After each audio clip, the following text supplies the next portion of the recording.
has always been like Lucifer and Nimrod. They always thought they could be on the same level as God. They've been doing this shit with the babies. They've been doing this shit with the body changing. They've been doing this shit with everything, making people motherfucking girls. They always thought they could be God. They always thought they could be God, and that's what like got them cursed, right? So if you really, really, really want to fuck a country in the world, the devil always in the background trying to take God out the picture, anyways, right? I'm not saying that Jesus is fake, but what if they? This is hypothetical now. What if they, they changing it? Because they telling you it's okay for two men to kiss, but it ain't right for you to whoop your child. God told you to whoop your child. You see what I'm saying? God told you you federal for the child.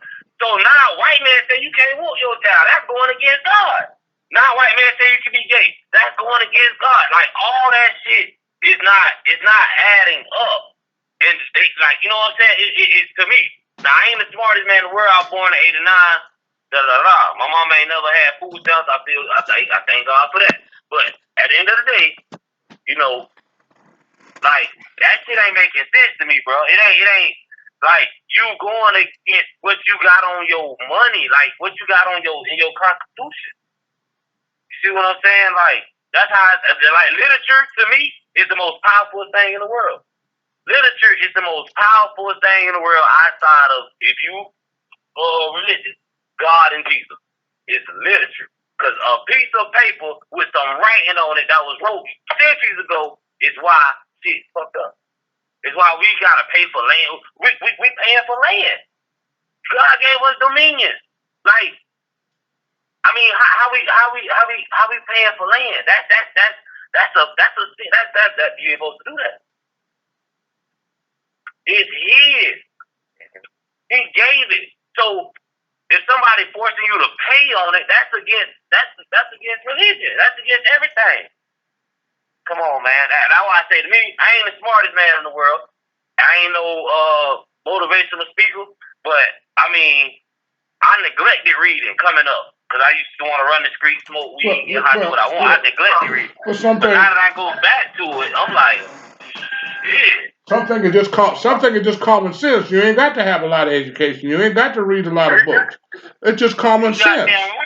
Yeah. Common sense to me. Yeah. You've been telling me this my whole life that this is what. Then you told me that this man was white, or you trying to paint the picture that he's white. He can't be white. It ain't no way he could be white. Abraham was black. Noah was an albino.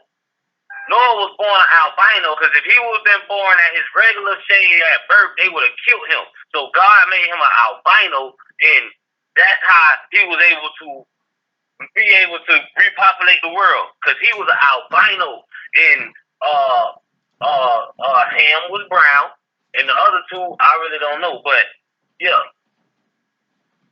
all that shit. I've been reading this shit, bro, and I'm looking at. I know I'm not crazy. I'm like, how the fuck? So I go to the dictionary. So this really means that, and that really means what the fuck? That's the same thing. You feel me? Like, hey, I probably spell everything. I'm scared to talk to my mama about it because I don't know how she gonna feel. My mama Christianity is to the fullest. But don't say nothing to her about it. Yeah, that's the one. His mama the one who brought Jesus to me when I was a little boy at 7 years old. Yeah. You should know about Jesus. And what you say your name was now? My name? Yeah. My name Amos. Edward, okay. Amos. Okay, Amos. Like the mighty prophet in the Bible. Like the mighty prophet in the Bible. But see, cause they ain't gonna see your mom is not going to want to hear what you got to say. Yeah, nobody. No. If I tell them Christianity might not be real, they gonna get mad as hell. Because if they're Christian, they've been programmed into believing what they believe in. What Christians or Muslims doesn't do well, I can't say for Muslim, but I can say for Christian, is they don't question their leaders. They're afraid to question their leaders. They're questioned to ask their leaders the hard questions. Okay? I couldn't hear you, Mr. Clark. My bad. I was telling this nigga. This nigga here, yeah. Well, go one more time.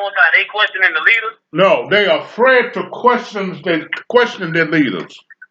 Oh, yeah. Ask their leaders the tough question. All right? If Mary was a virgin, all right, well, Joseph had to be a virgin too. Because back then there were only 3 types of men and women. They were either a virgin, they were either married, or there was either a widow. Yeah. That was the law of Moses. There was no fornication. Yeah. Now, a lot of people might have sneaked around, but if they got caught, it was worthy of death. Okay? All right? Once you took a woman to be your wife, once you and her consent, she was automatically your wife. You didn't have no wedding. Yeah, you ain't had no wedding. Okay. That was under the law of Moses. Yeah, all right. All right. During the time of Jesus, they were still under the law of Moses. Okay, they were still under the law of Moses when Jesus came. Well, how could Mary get pregnant without having a husband? All right. Well, I mean, you can't. Hold on. How did God make Noah albino? No, God didn't make Noah an albino. How?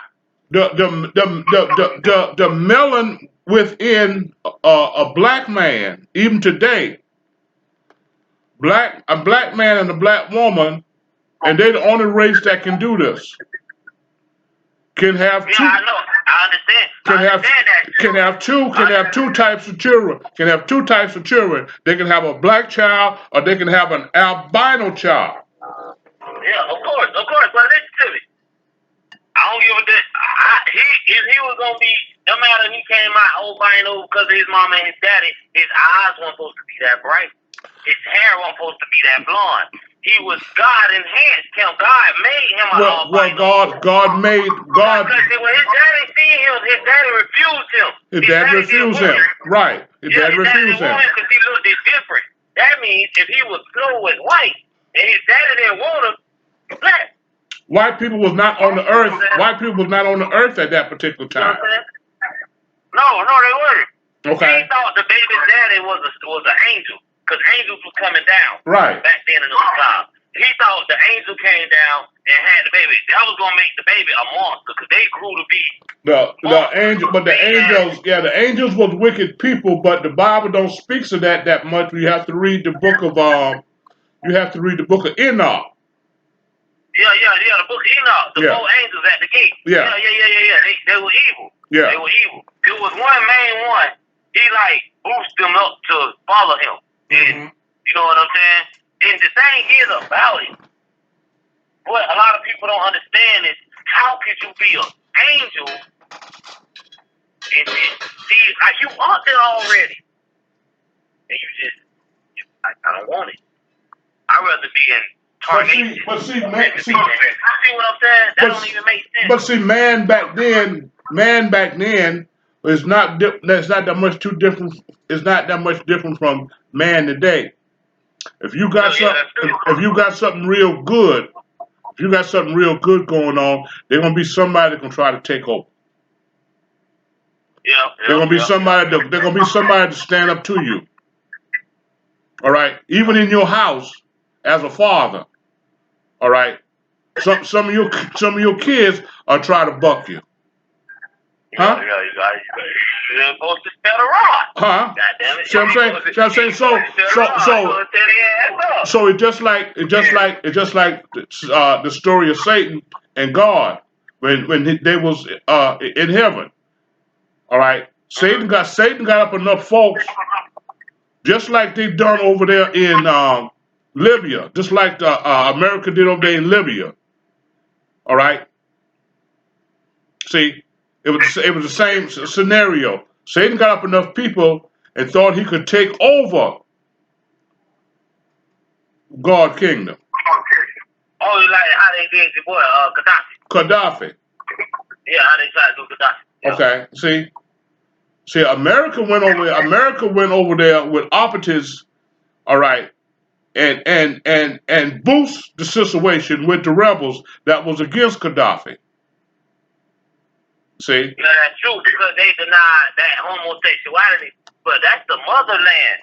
You can't do that over there. That land already been destroyed for that already. Well, see, that's why Obama, all right, is a demon from the pit of hell.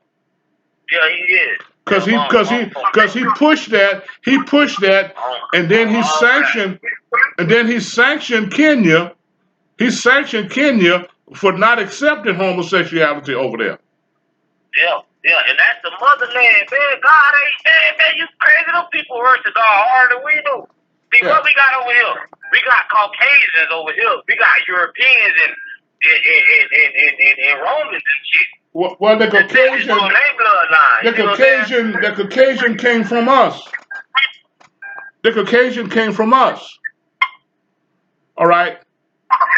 If you take two albinos, a male and a female, a male and a female, and make them, you have a perfect white. You have a perfect. Eventually you'll run into a perfect gene white person. A perfect white person. Just about the first time. About the first time. See, is that kind of book? Bro, that's it. Boy, God forgive me for cussing, but amen. Boy, that's how you know, bro. See, some things in the Bible, they couldn't touch. God ain't gonna allow them to touch it. No matter how bad they want to as man, no matter how bad they want to, it's not written. It's not in his will, bro. He can't go against his will. This is her, bro. Well, that made a lot of sense, boy. No, God. What he told Abraham. What he told Abraham. Everybody gonna come through you. God revealed, bro. Unless they brainwash me, I don't know. But God revealed the truth to people. I feel that, though. That ain't no.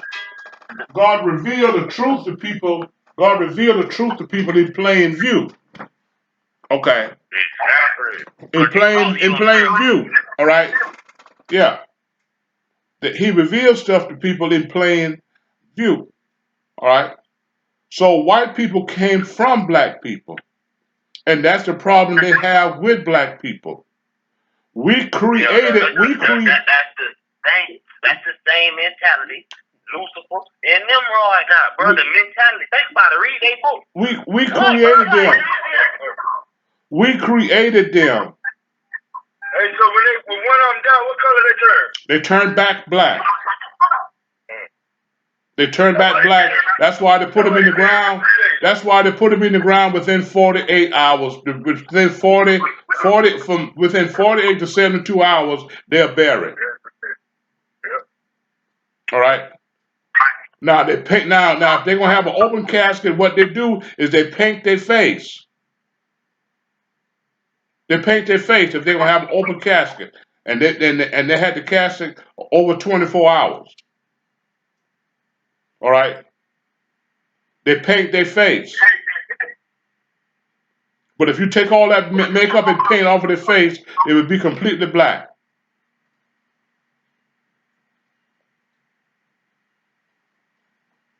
Damn. Yeah. See? So white people came from us. We were Hebrews. You take two albinos and you make them and you get a perfect white person. I will never leave you nor forsake you. We Hebrews. No matter what the world, how it turned, the generations, time changed. We still descendants from Abraham. Abraham did what he was supposed to do, and God promised him. And one thing about his promises, they don't change. Come on, man. Hey, boy, I appreciate you, man. But I want you to keep that story in mind. And right now, if you got your Bible with you, I want you to go to Galatians 4:22. Keep what you just keep what you just said in mind. Well, if you can Google it on your phone, Galatians 4:22, what you just said about Abraham. Go to Galatians 4:22. And yeah, see, I know it's out of glory. well, okay then. It's out of glory. So it's so far it was written. For it was written doesn't mean that it's true. Yeah, that's true. So if the story of Abraham, Sarah, Hagar, Ishmael, Isaac, and Jacob, if those are allegories, then you might as well throw the Bible in the trash can. Okay, well, at the end token, if they is, because everything. If it is allegory, how do white folks dive back in and get the part that enslaves us? How what now? How did the white people dive back in and really like the white? It wasn't white people; it was the Portuguese. But at the end of the day, they dived back in to enslave us from the stand that Canaan people was always supposed to be slaves. Well, slavery wasn't just started by white folks. Slavery was here. It started by the Portuguese. Slavery was here a long time before the white man started using slaves. Yeah. All right. Yeah, slavery was also in Kemet, so-called Africa, because they had tribal war. See, black folks never did get along. See, this is what I just said in my video. I said we not gonna unite in the United States as one whole. We never did unite. We need territory. You got niggas in Africa got a whole nation, but they got different territories. You see what I'm saying? And you better not come over. And if you ain't from there, you better not come over there in their territory either. No, this is what I'm saying. See, that's what you have to do here. Groups of niggas, North niggas, South niggas, West niggas, they're their own territory, nation. And they operate and circulate with each other throughout the trades and the businesses that we can do for ourselves. This is why I say my next video, I'm finna send it out right now. The video says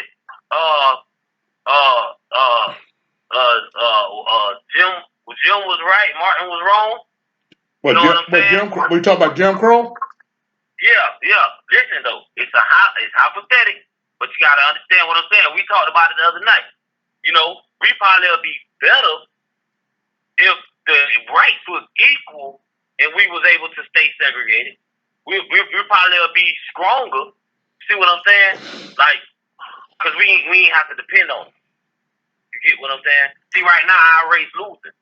Cause we don't. Yeah, we are 100%. We are just about 100%.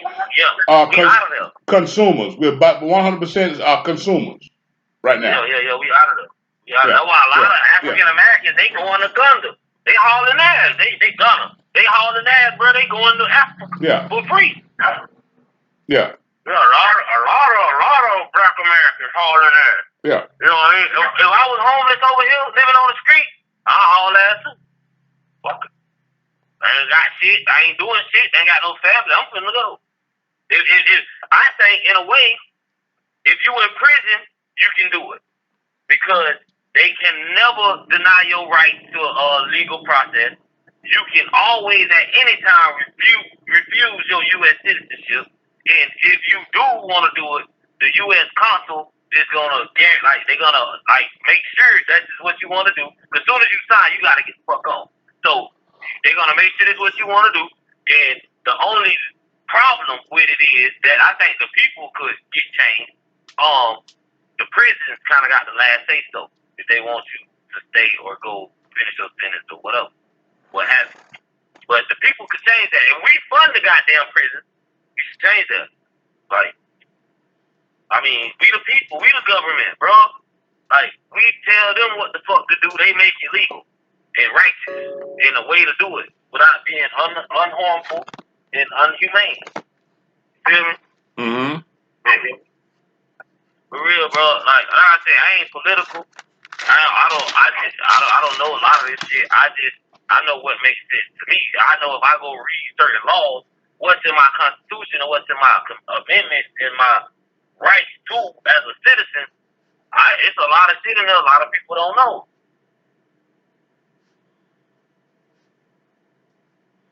There's a lot of shit in there what people don't know. If everybody in the goddamn just got on the same accord for one time and signed the paper saying we don't want to pay land tax, that's against God, that's against religion, that's against everything. We got open dominion. What they gonna do? Try to kill you. Try to kill you. What they gonna do? They can't. Try to kill you. They'll try to kill. They'll try to kill you. If they gonna try to kill everybody, then you know from that right there, they brainwashing everybody. They've been brainwashing. They've been fucking people up. They lying about this. They lying about that. Like they say it's an allegory. They could be lying saying it's an allegory. Paul wrote that. That was Paul. That was the Paul. We don't know. We don't know. That was on the Paul. That was Apostle Paul, right? We don't know if Paul wrote that, Mr. Bob. It's the same argument you just. Well, that's what they say. That's what I'm saying. That's what they say. That don't mean that is true. That don't mean that is true. That don't mean that is true. That's right.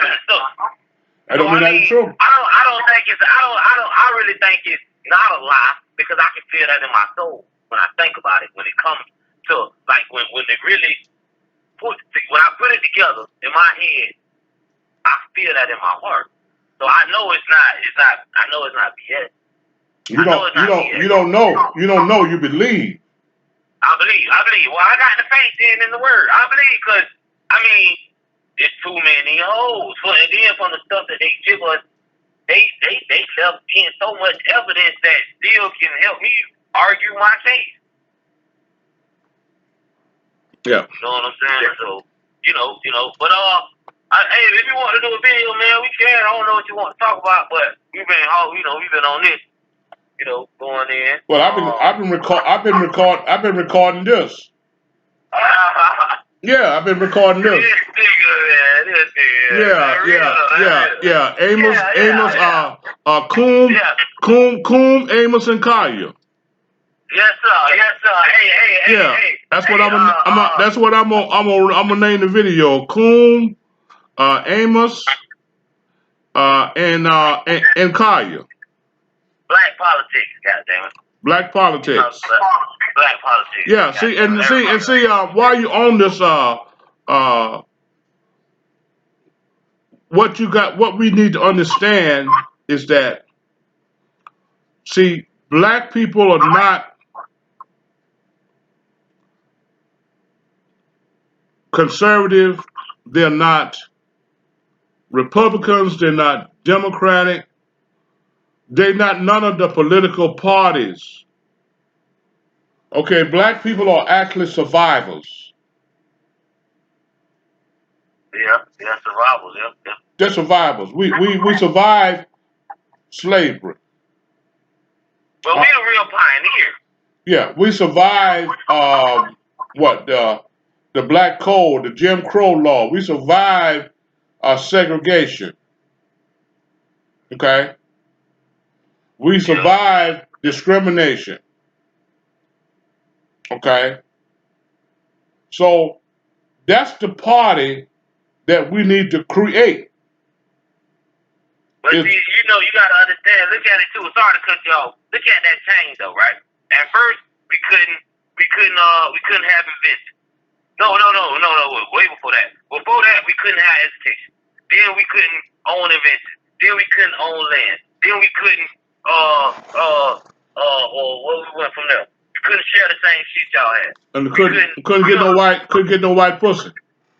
Yeah, you couldn't get no white pussy. Couldn't do nothing, right? You couldn't do none of this shit throughout the whole time. The white man in the sense, the upper supremacy, nasty cracker, he just about gave up because a lot of the white people with the nick, they listen to rap, shaking their ass, they got ass. I don't know what the hell the McDonald's and Chick-fil-A, but I mean, shit. It's I mean, they just like the big dog said, you know what? Let's just demolish the shit. Let's just let them do homosexuality. Let's just let them do every goddamn thing. Cause we gonna die. We ain't gonna be able to keep this power forever this way. Like, they ain't gonna be able to do that shit. Cause a lot of the white people growing up today are different minded. They're not in a racist world. You know what I'm saying? And if we take away that civil rights shit, I want to take away that shit is not education. How the hell that's not education. Here's what you have to understand. Here's what you have got to understand. All right. The Democratic Party and so have the Republican Party, all right, have indirect discriminate against black people. And they've been doing that for years. You got to understand the goal here and what the overall objective is.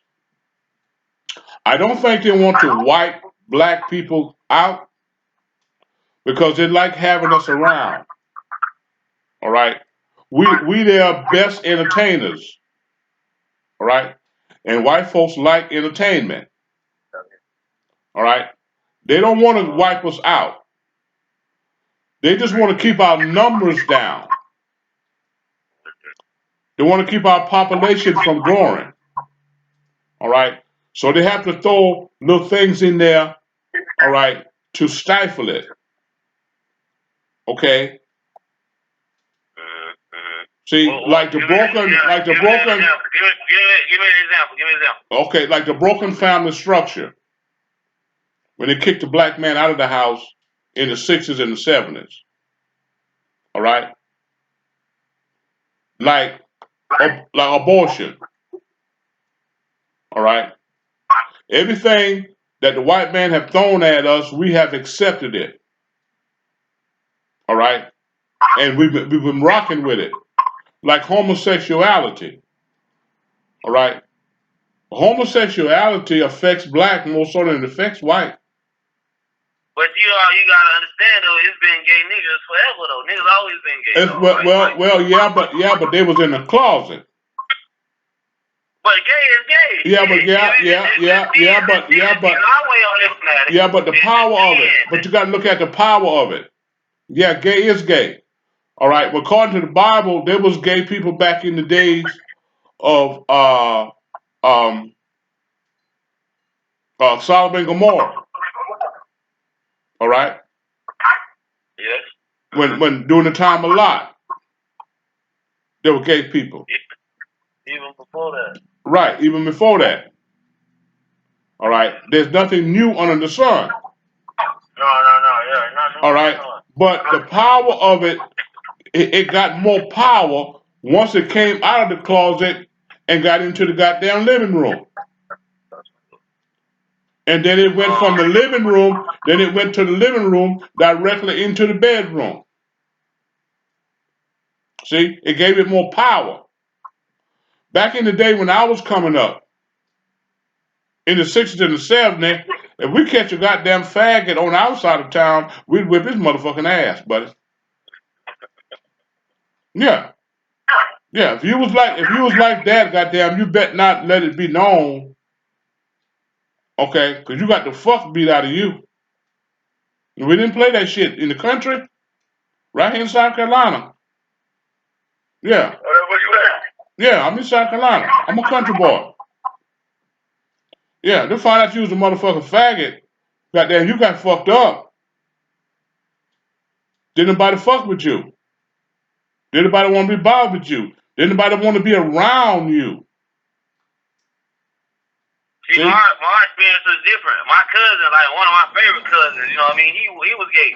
But between me and him, I just had to tell him like one time, like, cuz I love you, but I don't all that he talking that gay shit, I don't like it. You know what I mean? And rest in peace to him, he just passed away not that long ago. Yeah. But and that was the respect we had, like, and ever since that day, we never like had no disrespect between each other or none of that shit, you know what I'm saying? Like, I just had to let them know, you know, hey, I'm on this side of the line. Like, I love you, but I'm on this side. I'm on that side of the line.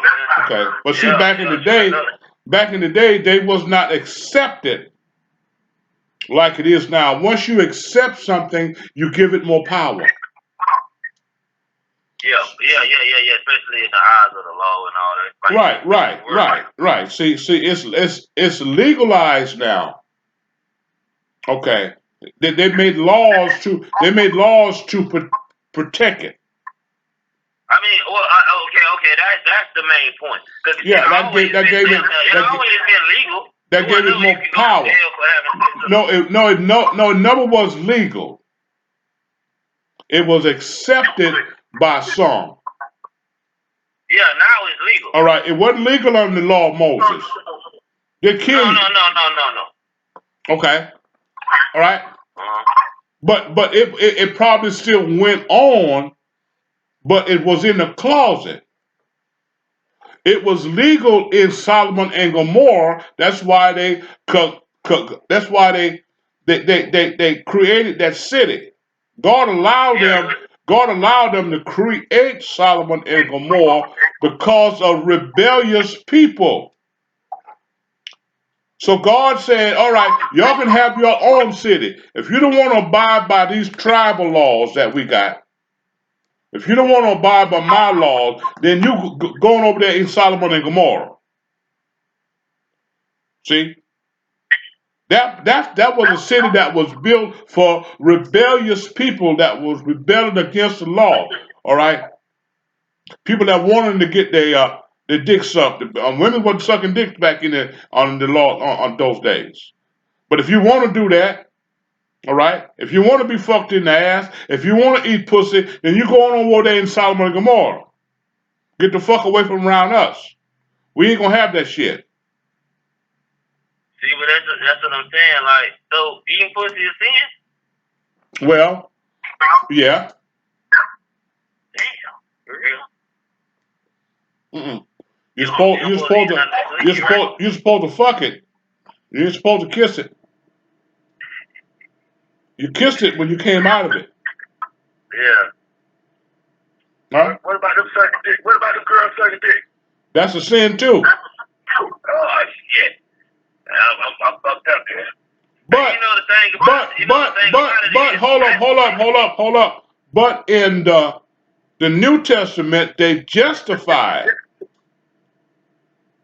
Because Scripture said there's nothing defiled between a man and a woman. It's nothing but what? Defiled. What you mean nothing defiled? There's nothing defiled between husband and wife. Do what the fuck you want to do. Oh, okay. Yeah, once you're a husband and wife, yeah, of course. But you can't have sex anyway, basically, unless you're married. So yeah. Right. That was the law. Okay, that was the law of Moses. And see, Jesus didn't change the law. Jesus brought grace. Jesus brought grace to the law. Yeah, he didn't change it at all. He didn't change the law because he said, Scripture said that I didn't come to abolish the law, but to fulfill it. So Jesus was an enforcer of the law. Hey, every time you say something with Scripture, why do you say Scripture said? Because it makes sense. Oh, okay. I thought they give most like justification to the well, it gives justification, and it makes sense to me. Okay. Yeah. Okay. Because you know how people say, if the Lord's will, tomorrow, almost. You know what I'm saying? You get what I'm saying? Like, you know. Well, yeah, that's true. That's true. If the Lord's will. That's why I was saying. That's why I was asking. Like, was that a phrase that you supposed to use?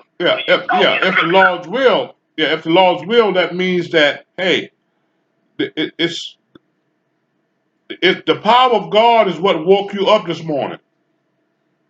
You didn't wake up on your own accord. Because God gave life. All right, so you're living on His gas. You operate on His gas.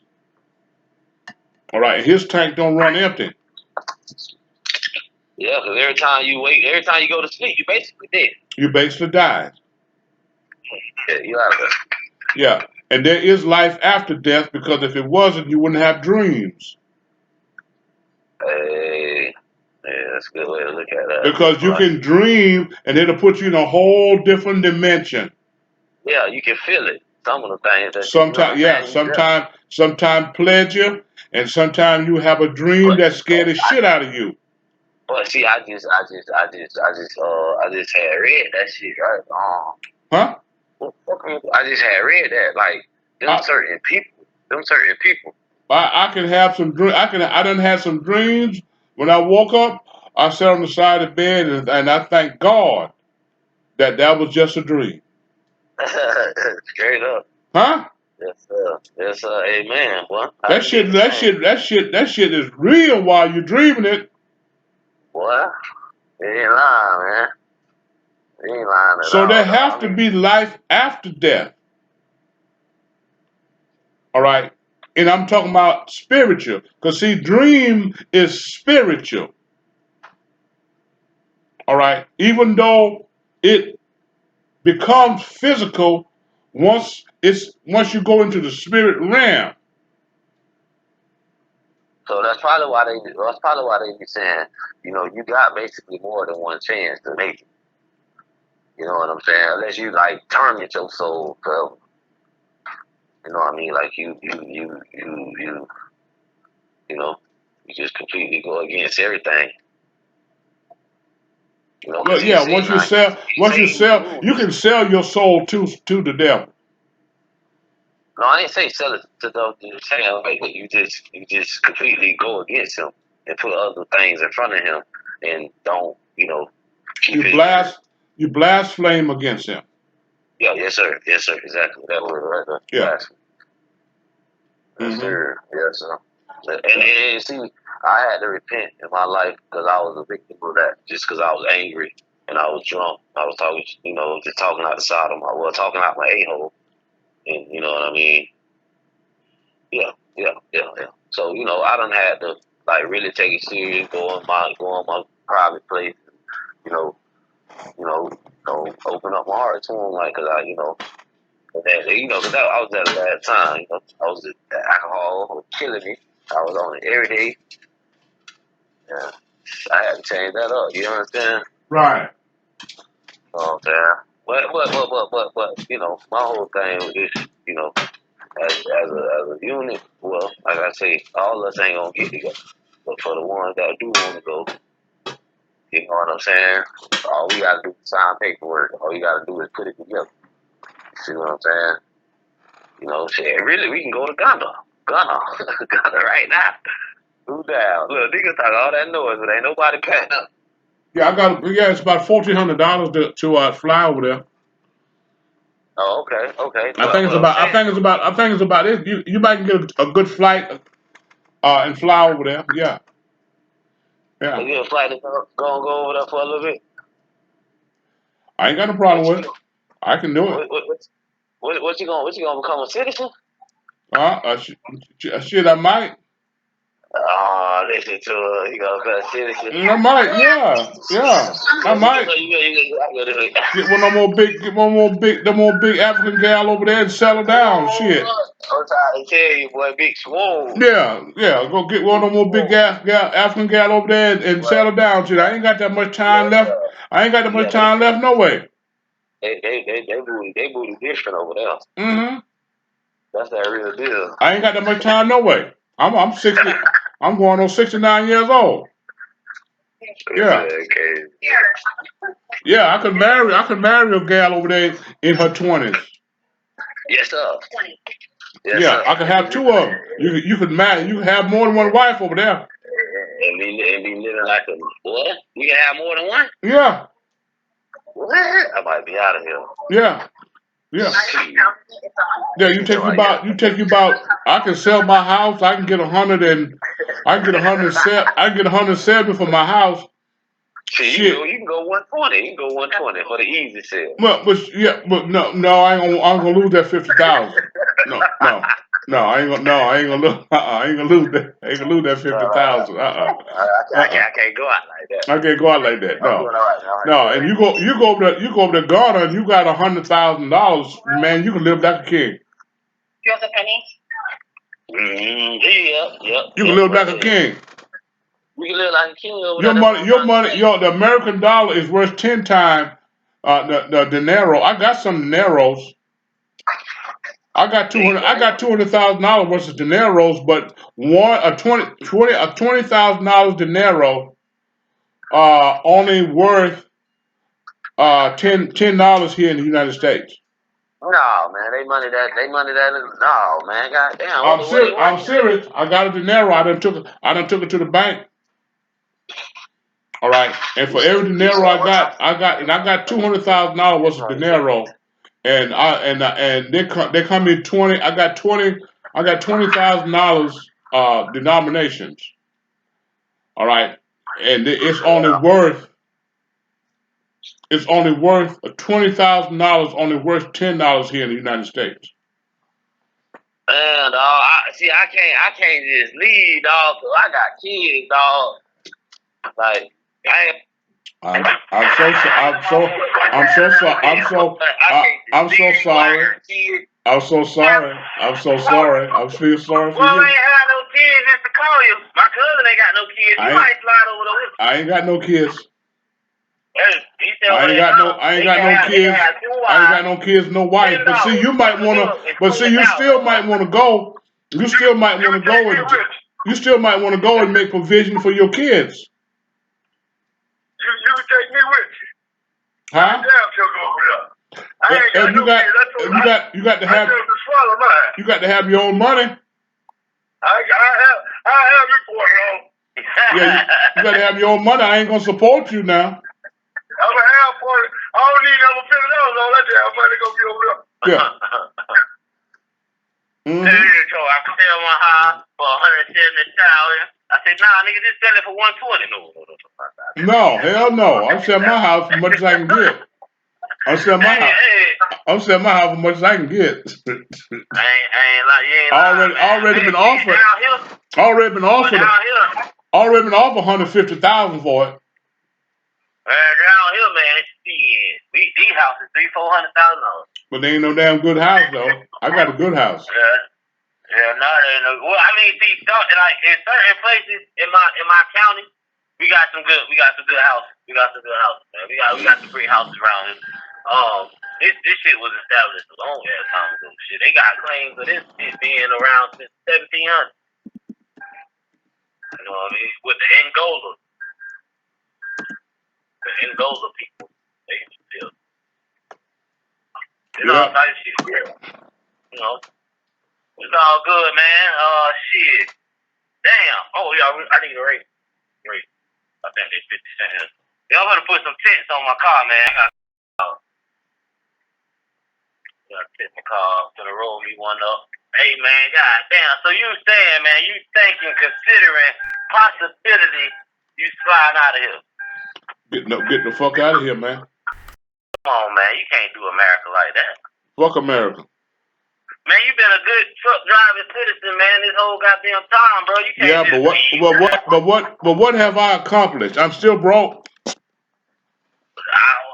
I'm still broke now. Now, when I say broke, but see, your video allude to that now. When I say broke, when I say your video, you say y'all better stop bullshitting, because you say, hey, you had a pretty good life. They had plenty good money, good career. I done good, but see, if you're not a multi-millionaire in this country, you're broke. Okay? Yeah. All right. Now, I'm not a multi-millionaire. All right, I got a couple of thousand under my belt, but I got out there and I worked hard for it. All right. Yeah, okay. I own my house. All right. I own my 2 vehicles. I don't have no debt because I never had credit cards, so I don't have a lot of debt. All right, but I still have to pay certain bills. I got my life insurance. All right, car insurance, phone bill. You don't need no car insurance. You can drive around without that. Well, if I go to Kenya, if I go to Ghana, I'll have to get somebody to keep my vehicles for me. Cause I got 2 vehicles. See, I won't be able to take them over there. I don't have enough money to have them ship over there. See what I'm saying? Yeah, I understand. Yeah. So what you think about this though? You think this is a good move for the African American race, or like I think every person that of African descent should at least go over there one time. Hell yeah, I agree with that. Yeah. I think we need to go to the motherland. I think we need to be able to go to the motherland at least once. That should be awarded to us on a damn near yearly basis. Like round the year, we can go do what we want to do over there. And, cause like, I mean, they should build some type of covenant that allows. They say we so much are African. Well, here what you got. Here what you got to understand. All right. After the first generation of slavery died out in this country, all right, the Africans didn't want us back because it was a new. It was a different. It was a different breed. After the first original slaves died out. All right. So according to Muslims, slavery started. All right. The Atlantic slave trade started around 1555. All right. Well, after that, after about 100 years, all of the original slaves died. All right. Yeah. See? Yeah. So now these new slaves more equipped to American like talking. The new slaves was programmed under the Jim Crow law. Okay? See? So they didn't want us back. All right? We could and you gotta understand why. We couldn't speak the language. We couldn't speak the language.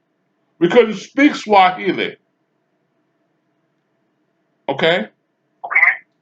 The new slaves couldn't speak Swahili. The offsprings of the original slaves. See, because they started breeding slaves. See? So you understand the Jim Crow law, they were studs. The big Mandingo, okay, a person like Shaq. A Mandingo, Shaq is from the Mandingo tribe. All right? They would make him a stud. Yeah, because he's bigger than a motherfucker. Because he's bigger than a motherfucker, so his goddamn offspring is going to be big. They said that though. See, the Indians, the Indians, the Spanish, and it was some type of. They told Christopher Columbus about the black man. He was about 11 foot tall. He was big as hell. Like they was humongous, bro. They was big, but they was already in America. They was already here. Because Christopher Columbus was finding their artifacts when he first got here. It's wrote in his diary. He was finding African artifacts already over here. And the Spanish told him, and the Indians told him. It's a black man here. In South America, certain places, they still got the statue that they built of them big black faces of them people. Because they used to come back and forth. They used to see them, and they know what they was. I mean, they was way bigger than them. Right. You know what I'm saying? It's in the history. See, so once the original slaves died out, they didn't want us to come back. Even after the Proclamation Emancipation, all right, they didn't want us to come back to Africa. They didn't want us to come back to Africa. That was tried. They didn't want us to come back to Africa. Because it was a new black man and black woman. We couldn't speak the language because they didn't allow us to teach the language to our offspring. We will conform to their system. See?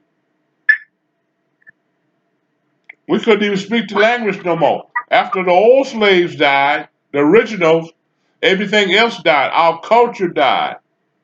Our way of life died. Our tradition died. See? And we was transformed, all right, into their system, their language, their religion, their lifestyle. See?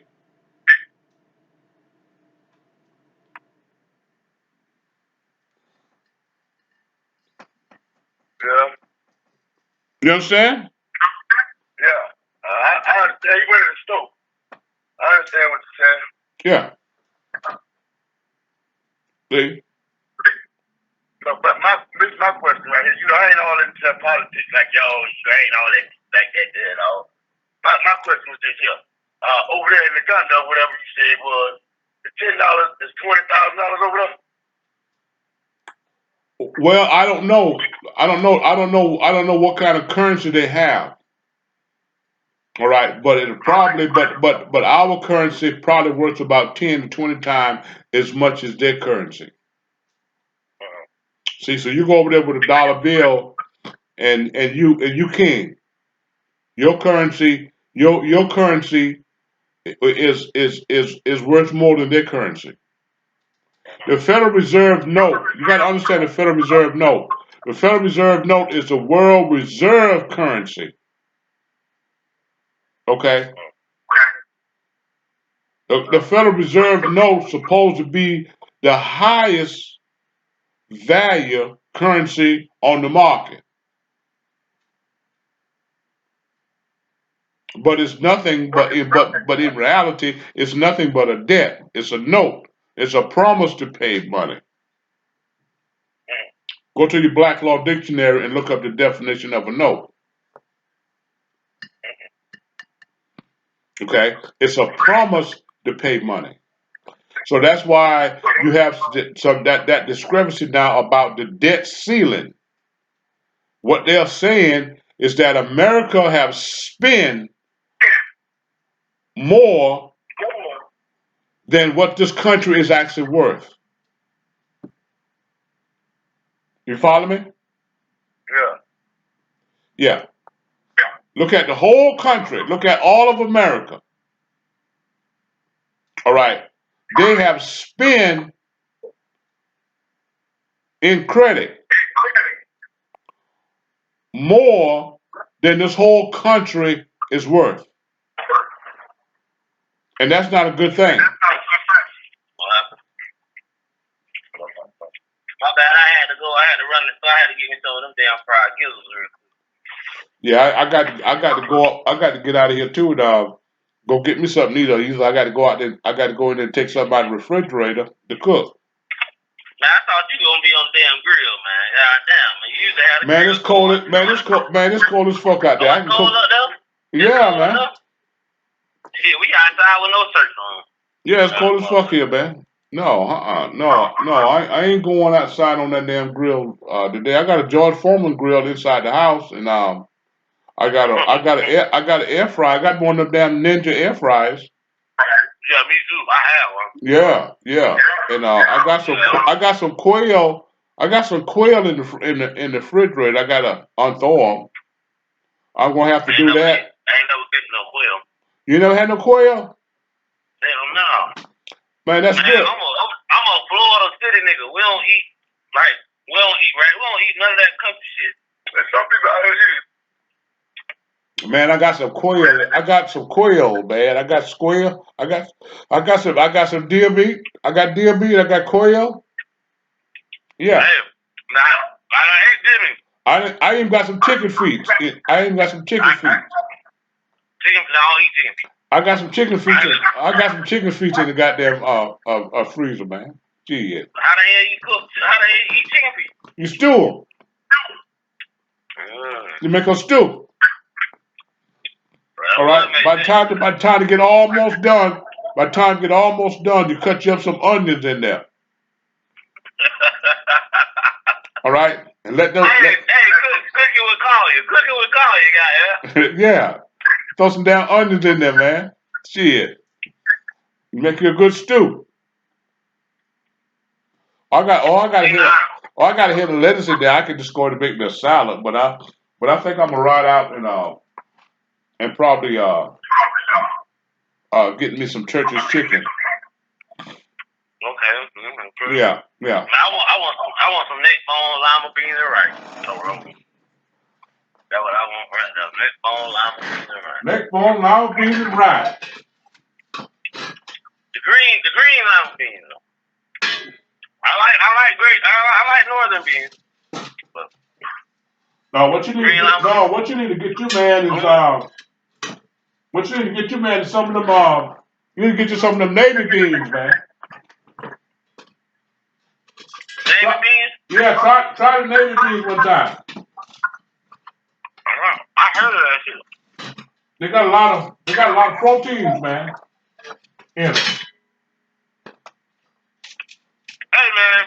Yeah. What's that goddamn sausage y'all got up there? That when you cook it, it busts open. And so you bake it. My stepdad used to eat that sausage all the time because he's from South Carolina. Well, and he used to eat that stuff. That depends on what kind of sausage you got. I mean, we used to make our own sausage in the country back in the day. We made our own sausage. All right, yeah. We didn't buy sausage from the store. We made our own sausage. Now you got to understand sausage. You don't eat sausage. Sausage is not real good for you. It tastes good, but they're not good for you because sausage. It ain't good for you. No, sausage is basically slaughterhouse scraps. Yeah. The ears, the eyes. That been grind up. All right, and made into a damn sausage. So you don't know what the fuck you really eat. That's the same thing with a hot dog. Hot dog too. Yeah. They grind up the goddamn the guts and intestines and all. This is slaughterhouse scrap.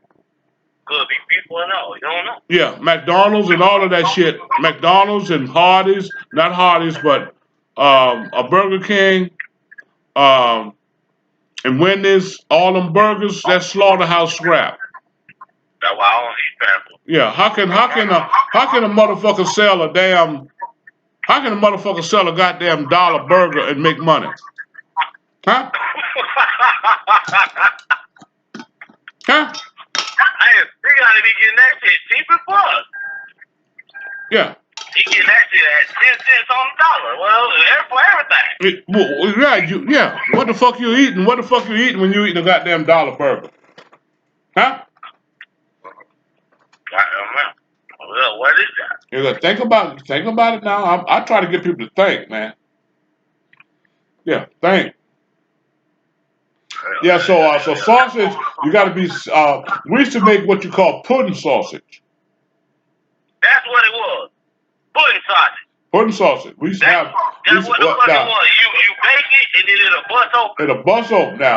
Now the pudding sausage was made out of the original chitlins of the hog. When we butcher a hog, the women's would be working. They'd dig a hole in the ground, all right, and flush out the chitlins, all right.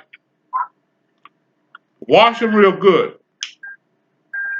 We would use the chitlins for a casing of the sausage, all right. Yeah, that's true. Yeah.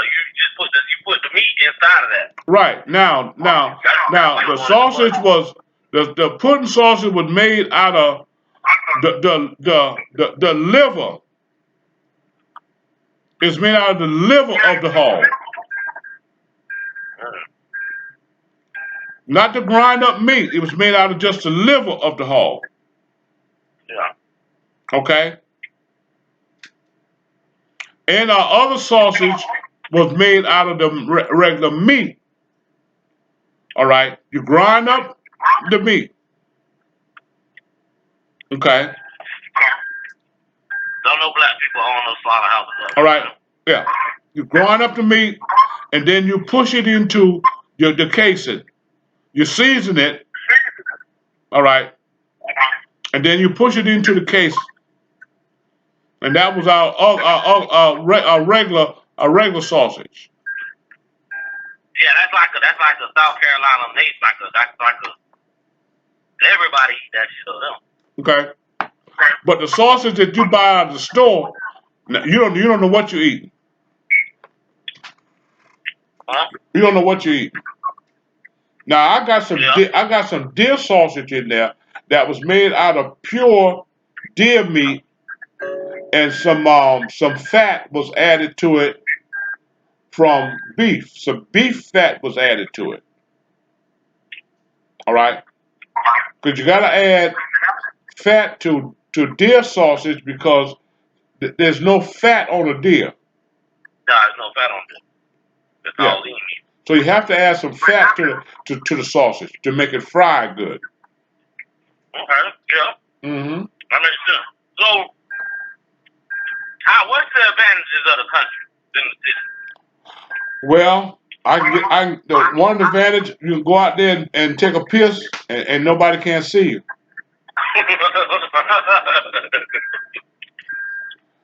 You go out there and shoot your goddamn gun and can't nobody fuck with you. They ain't gonna call the police. Where I live at now, if I go out there and shoot my shotgun, all right, that street will be filled with police within the next 3 to 5 minutes. Okay? All right? You can rake up your damn leaves and stuff from the trees and stuff and set them on fire. All right? You burn all your trash. You can turn your damn music up real loud. If you got some speakers and you want to see what them damn speakers do, you can do it. You can do it in the damn country, and then nobody gonna call the law on you for loud music.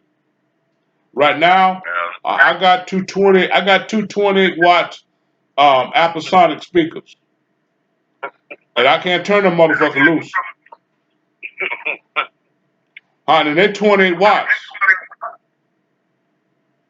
I can't turn them loose. I mean they 2800. They're 2800 watts.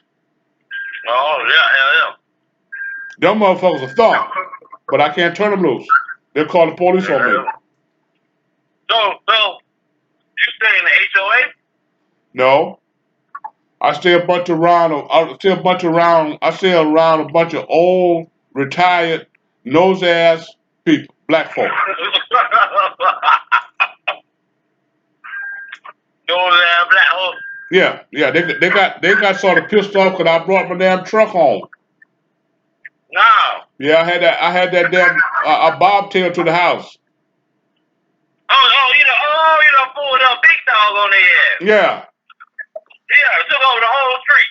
No, my driveway big enough I can park my truck in my driveway. You talking about your work truck, right? Yeah. Damn, you got a long ass driveway now. No, I can't bring the trailer.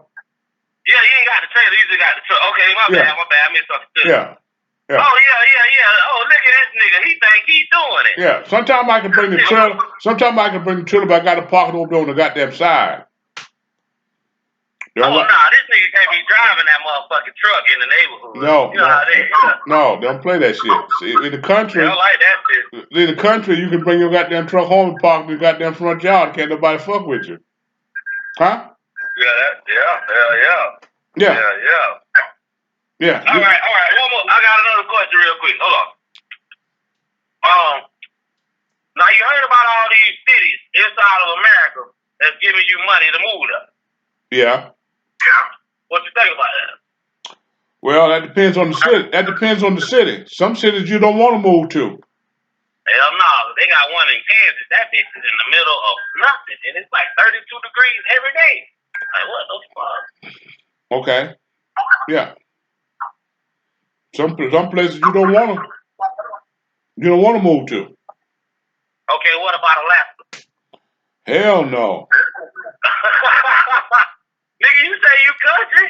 Shit, it's really country up there. Yeah, but it's too fucking cold. Hey, niggas gonna have to get out of that spoiled shit now. Man. Nigga, we gonna have to be cold for freedom. Hell no. Man, they don't have it too much.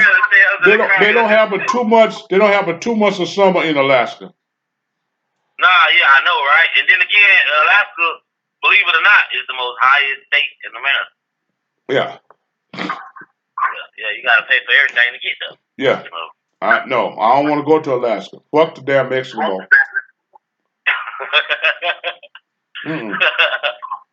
No. It's crazy, man. Well, see, I grew up in the city limits, and I mean, we Florida, so we country. It ain't like we in New York or no shit, but. So yeah, we gonna have to steal one of them. I grew up in the country. I'm a country boy. I grew up in South Carolina. I grew up in South Carolina and North Carolina. Mm-hmm. Most of my life I spent in North Carolina, or in South Carolina and North Carolina. Well, see, once you get to a certain age, they should let you be able to do certain shit. You know what I mean? Like you should be able to distill alcohol once you reach 60 years old. You know what I'm saying? Like fuck it. Be able to do what? You should be able to distill and do all kinds of shit. Like you should be able to live. No, they won't let you distill nothing in South Carolina but water. Now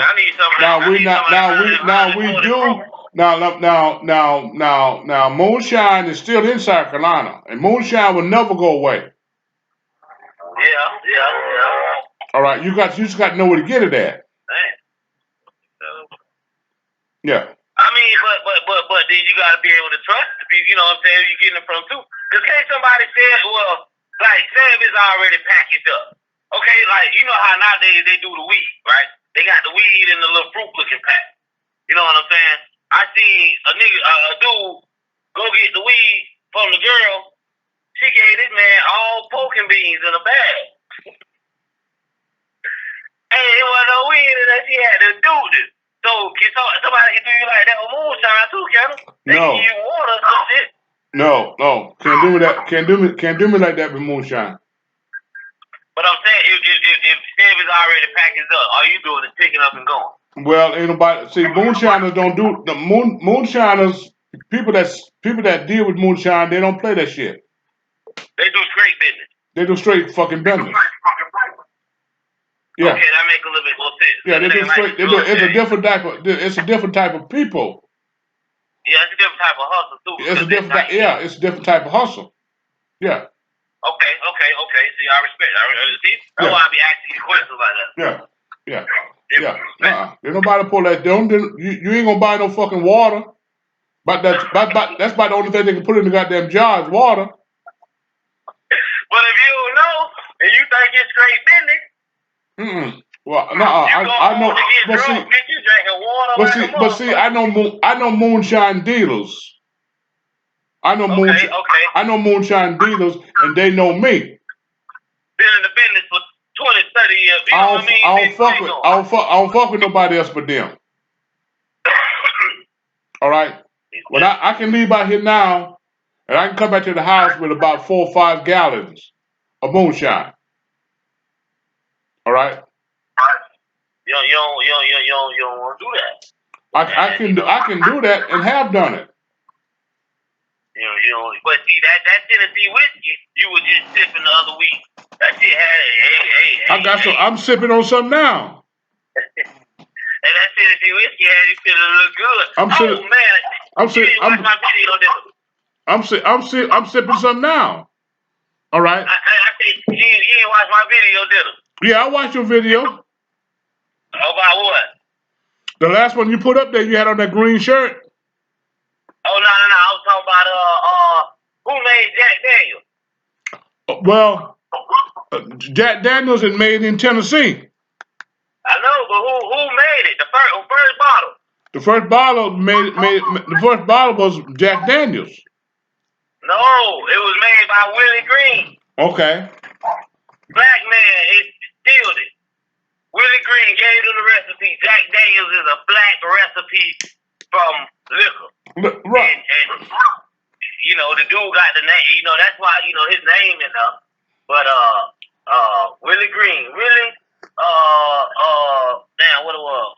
Willie Salt Green. But see, I thought that was pretty cool. But see, all liquor.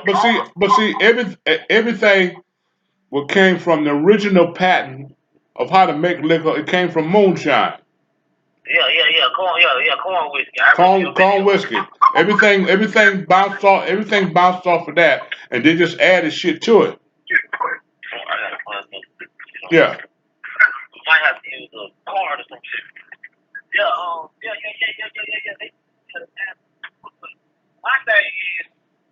My thing is this. Okay, besides the taxes shit, right? Besides the government getting paid off for it, I mean, niggas should be able to. I mean, people, and not niggas. People should be able to enjoy life, bro. No, but you got to understand the government. You got to understand the government. I don't understand the government. All right. I thought we was the government. No, you're not the government. You're not the government. So it's a whole other entity we never really see, but they the government. The government have become politicians, okay, rather than public servants. The government's supposed to be public servants, policemen, sheriff, all right, all elected officials should be public servants, but they're not, okay. And when you go to work, when you go on your job, when you go on your job Monday morning, you the employee, your boss is the employer. Huh? Who you work for is the employer. They tell you what the fuck to do. Huh? We as the people are the employer. But the government treat us like we are the employee. Okay? Yeah. They'll so do. But see, is that psychological or they flip the script. Yeah, Because we allow it. All right. So basically, all we gotta do is petition. Well, let me tell you something, Koom. Once you let a tree get so big, it's going to take a lot of power to cut it down. I got two pine trees in my front yard that I need to cut down. But when those pine trees was a baby, all right, I could have pulled them motherfucking ass up. Yeah. Earlier, that's what. Like me, you talked about last night. He shouldn't have been. Well, see, he had to fight for civil rights because we wouldn't have been able to have the right to vote and all that. But other shit, he should have been asking for too. Yeah. Now this pine tree done got about 100 feet tall. All right. It's about 3 feet in diameter. Okay. If I want to get rid of that goddamn pine tree now, it's gonna cost me about $1,500. Yeah, it is. All right. They gotta top it out. Yeah. And then I gotta spend another $200 to have the stump grind. Yep, stump grind them on out of there. Huh? Yeah, sir. See, so we done let this government got so big and powerful. It's gonna take a miracle to bring it down. Yeah. See? Well, see, that's what I was thinking. It can't because, in a sense, the people that work for the government are citizens too. So the shit that what the fuck? Ain't it affecting you? If you're a citizen, I'm a citizen. You know what I'm saying? No, they're getting paid. I'm about to go to Gondo, y'all, man. They're getting paid. Okay, don't you think the Internal Revenue Service people? Don't you think people that work for the Internal Revenue Service? Do you think they'd like the Internal Revenue Service? Because they got to apply to those laws too. Those laws apply to them too. Yeah, that's what I'm saying. Okay, but they work for them motherfuckers. They get paid by them. Yeah. So they do the same dirty shit that they do. They know the loophole. All right? See? They're getting paid. Nancy Pelosi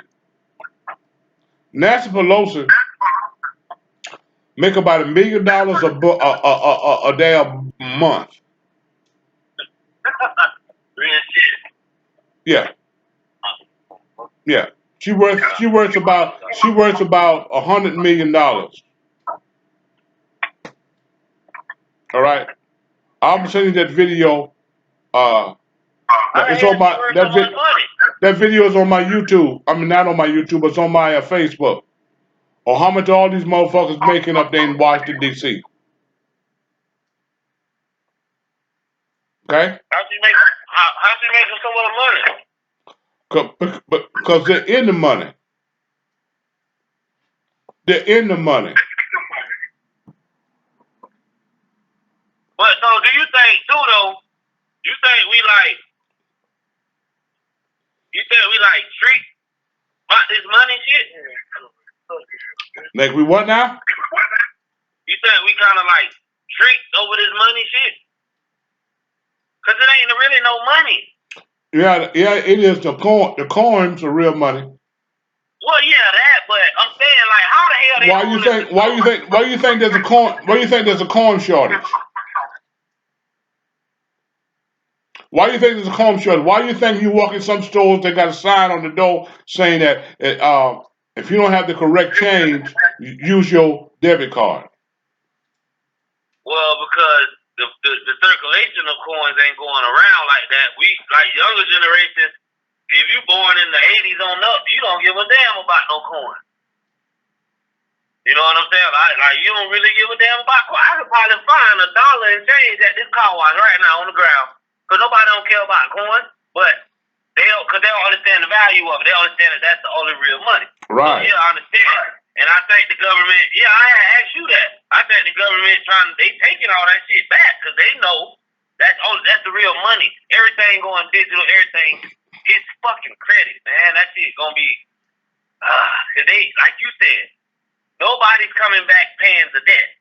That's why the fucking debt is getting big. Because they can't pay. Because they can't pay the debt. Yeah, no money. They ain't gonna give up that gold. Oh hell, they can't pay the debt. They ain't come back to pay the debt because they can't pay the debt. Because there's nothing to pay the debt. There's nothing to pay the debt with. That's what I'm saying. They ain't gonna give up the gold to pay the debt. The gold that United States over, they ain't gonna give that up. They gonna use that shit for trade. Now they said the Chinese will never let the American dollar. The Chinese and Japan will never let the American dollar go out of circulation. But see, the Chinese are slick. Why do you think the Chinese is over there in Africa? What do you think they're doing in Africa? Oh yeah, diamonds, gold, all that shit, territory, all that. They mining shit out of Africa. They're mining natural resources out of Africa right now as we speak. You can't be mad at them motherfuckers. Well, you can't be mad at motherfuckers that's smarter than you. Yeah. You can't be mad at them. They smarter than our government. Like, okay. You know what I mean? Even for raising their kids, bro, they don't let TikTok be nothing else than educational. They don't. They do smart shit for the generations to come. Yeah, and you can only have so many. And you can only have so many kids in China. Yeah, you know what I'm saying? Like, I don't know. Everybody might not be cool with that, but I'm just saying, like, they doing shit. They kids going from K to college in one goddamn building. It ain't no You know what I'm saying? Like that's amazing. That's smart. That's cheaper. You know what I'm saying? Like that's why I say the money shit bullshit because like it doesn't make sense, dog. We don't have to pay to have nothing because we can't pay with nothing. So I mean everything they can control is free. It's already fucking free. They can get energy, water. All that shit is already free. Well, without a cost. Well, see, Koom, here what you got to understand. When you start off wrong, you ain't up wrong. In 1776, when America became an independent country, all right, they didn't have no money. They didn't have no money. Go back and read some of the first treaties that was made. In 1776, some of the first treaties? Some of the treaties that were made. Okay. All right. All right. America had to borrow money. All right. America had to borrow money. That's why America is still under the British control. Yeah, under the British. Yeah. All right. Every war that we get into, there's one country that always stand with us, and that's what? Britain or France. Yeah. We under their colony. All right. See, they own America. We really not a nation. Yeah. Right. They own us. All right. See, once we became an independent country, we didn't have no money. We were broke. No, once they became an independent country. I'm a Hebrew. I never was, bro. I'm from a rich land with a magnificent promise. I'm good. The white man, hey, you hear me? I'm a Hebrew. But you're a broke ass Hebrew. Yeah. See, we always been broke. All right. If you ain't got no Federal Reserve notes, you ain't shit. All right. I don't give a damn who you are or who you claim to be. If you're living in America, you ain't got no money. Bitch, you out of here, bitch. You fucked up. If you ain't got a dollar, if you ain't got that mighty dollar, that almighty dollar in your pocket, all right, you fucked up. All right. Yeah. What your boy say? I need one for the jukebox. You know what I mean? In the bus, Yeah. The last $2, I'm not gonna lose. Can't, baby. I can't do it. The last $2. Hey, what you said to me, my boy? I'm not that woman with that damn gambling problem. See, she in there. See, he alluded to it too. Huh? That one with that gambling problem. Huh? So I got one for my bus fare, and the other for the jukebox. Oh, I wanna play me some blues. Huh? Yes, sir. Yeah. See, so without that mighty dollar, in this country, you ain't shit. I don't give a damn what. I don't give a damn whether you're a damn Hebrew or damn Kenite, Hittite, huh? Yeah. I don't give shit. You gotta have that goddamn dollar. You wild as hell, what? Yeah. But see, my thing is these goddamn bitches. God damn. My thing is this. You know, I mean, we living in a goddamn mirage. Well, see, Mexicans, you gotta understand multicultural people. Multicultural people have something that we don't have. I love Mexicans. All right, and that's why they are able to do what they're doing. All right. See, multicultural is smarter than black folks. They learn from us, but all right. we're stronger. Well, they admitted that though. If you look into their history, they admitted that they learned a lot from black. They understand one thing. African. not black. African. They understand one thing, and that is there's power in numbers. There's power. There's power. There's power. They understand one thing. There's power in working together. Hell yeah. Listen. Now I'm gonna lose to that because I'm from Florida. We always had goddamn Mexicans. My grandma used to call them Puerto Rican. We always had Mexicans, right? And we used to laugh at them because it used to be like 10 of their ass in one house, and it used to be like 9 of their ass in one car. But fast forward to now, them bitches got the whole block.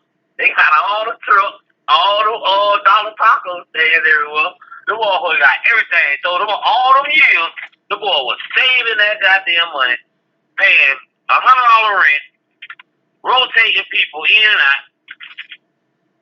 You know what I'm saying? Because once we got a house, hey, we're going to save for 6 months, we're going to get some of y'all coming boom boom. And like everywhere, like a lot of places in Florida, if you go around Florida, it's a lot of immigrant camps. Like where they come and they get to pick the oranges and all that shit right there. And they put all their money together. They pool their money. They'll pool their money. All right. They do. All right. See, they have goals that they're trying to reach. So they'll pool their money to get to the next level. Okay. My house is 3 bedrooms. I got a bath and a half. Do you know how many families would be living here? Yeah, at least 4. Or 5. Yeah, 4 or 5 each room, and then shit, they might knock a wall down. All right. Now all of them got a job. Ain't nobody laying up now. Huh?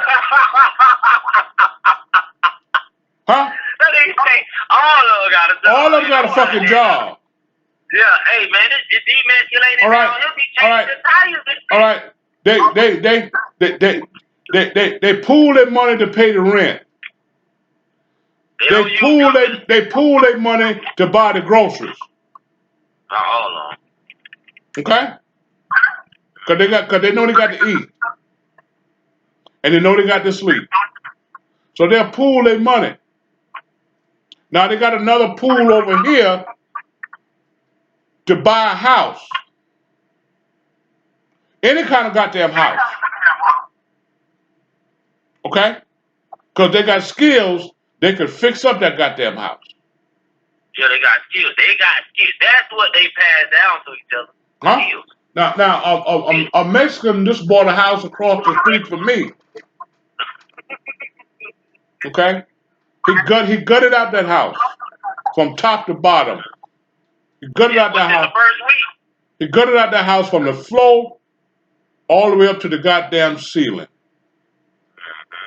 All right? He didn't do it by himself. Hell no. All right, you look over there in the goddamn yard full of cars. Them his damn buddies come and help him out. What? Huh? All they say, get beer, just get beer. Yeah. Get beer. No, they ain't gonna drink no beer. They ain't gonna drink no beer till the time to knock off. And guess what? Nah, shit, they might be drinking old. Yeah, you're right. They might not drink till later. But guess what? They're gonna drink that beer. They're gonna drink that beer. They're gonna drink that beer, but they're gonna do what the fuck they need to do. Yeah. And then throughout the process, here come the man wife that own the house. She got tacos and motherfuckers. They got soda. You know what I'm saying? Like they do that shit right. Yeah. Okay.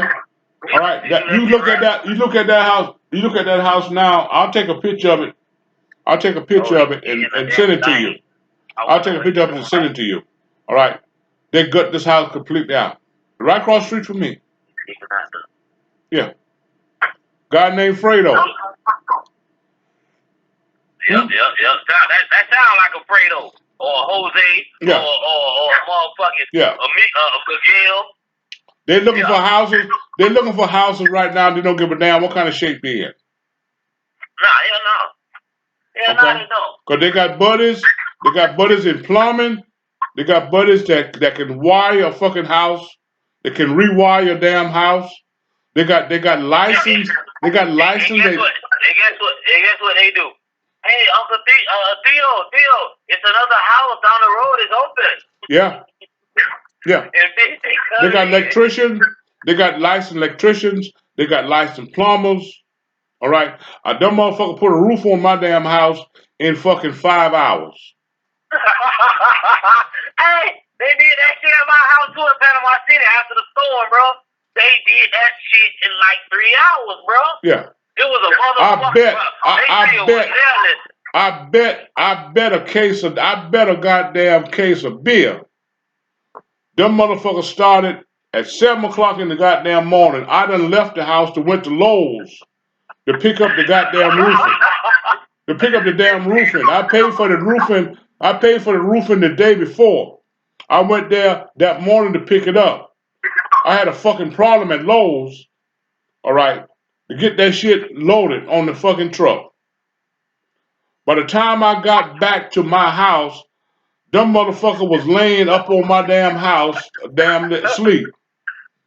They were laying on top of my damn house sleep. All right, but guess what? They done took all that old roof off. Yeah. Huh? Yeah, they done took all that old roof off. Ain't nothing there but the board.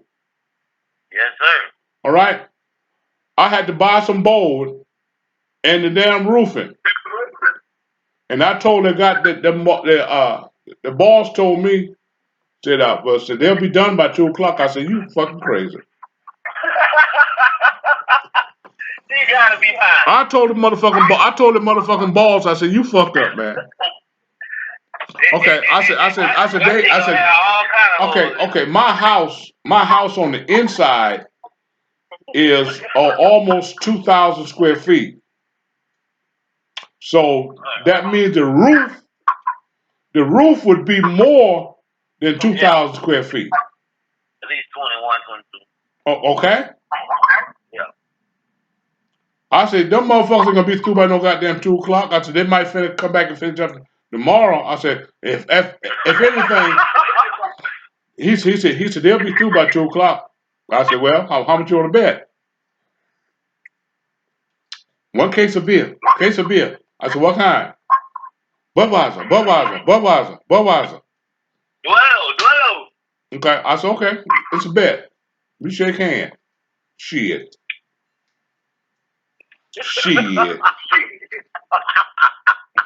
1:30, them motherfuckers was coming out off the goddamn house. Them motherfuckers packing up. Hey, the motherfuckers done picked up the nails and everything. Them motherfuckers picking up they got that goddamn magnet shit. They got that damn magnet shit picking up the goddamn nails. Yep. They done invented a fucking magnet thing. All he gotta do is walk around like he cutting the grass. Yeah. That shit sucking up all the goddamn nails. That shit sucking up all the motherfucking nails, man. Yeah. Ain't that a bitch? Look at this shit. Man, bro, I ain't gonna lie to you, bro. They came to my house at like 8 or 9 in the morning. Them bitches were gone by 12. Them motherfuckers come with me and talk about you ready to pay? You ready to pay? I said, yeah. I said, goddamn. I said, you done? We done. We packing up. Bro, I'm telling you, bro. We packing up. You want to see? You want to come on top house see? Hell no, I don't want to go up there. Fuck you. All right, motherfuckers. God damn it. You pissed off. Yeah, I'm pissed off. I'm pissed off. But one thing about it, my homeboy told me this. You never bet against a Mexican. Okay. That's why they call it Mexican, not Mexican. The motherfucker talk about you got beer? You got beer? I said, I'm going to get the goddamn beer, motherfucker. Fuck you. I'm going to get it. I'm going to get the damn beer and pay you when I get back. By the time I got back, them motherfuckers was supposed to stand out there by the goddamn truck. Done packed up every goddamn thing and ready to ride. Next house. You know what I'm saying? Okay. I give them the goddamn beer. They said they drunk some of the damn beer and we talked for a minute. I paid the motherfucker $3,500 and they went on down the damn road. I ain't seen the motherfucker since. Yeah. Hey, I wish I could show you right now, bro, my view and the Hispanic people in my area, bro. They everywhere. Yeah, and in their yards, they got nice ass cars, big trucks, and goddamn everything nice, bro. Like, you know what I mean? They stick together. They stick together. They got unity. They got unity. They got something that we don't have. See, back in the day, though, I ain't gonna lie. When I was coming up, like when I was 13, 14, we had a lot of Spanish gangs here. Sir 13, Brown Pride, all that shit. They gave all them motherfuckers Rico, and them Chicos ain't been fucking up since. They ain't been doing none of that stupid shit since. I ain't gonna even lie. You know, they said they got they other connections. Nah, don't get me wrong, but they ain't out here shooting up like they was at one point. You know what I'm saying?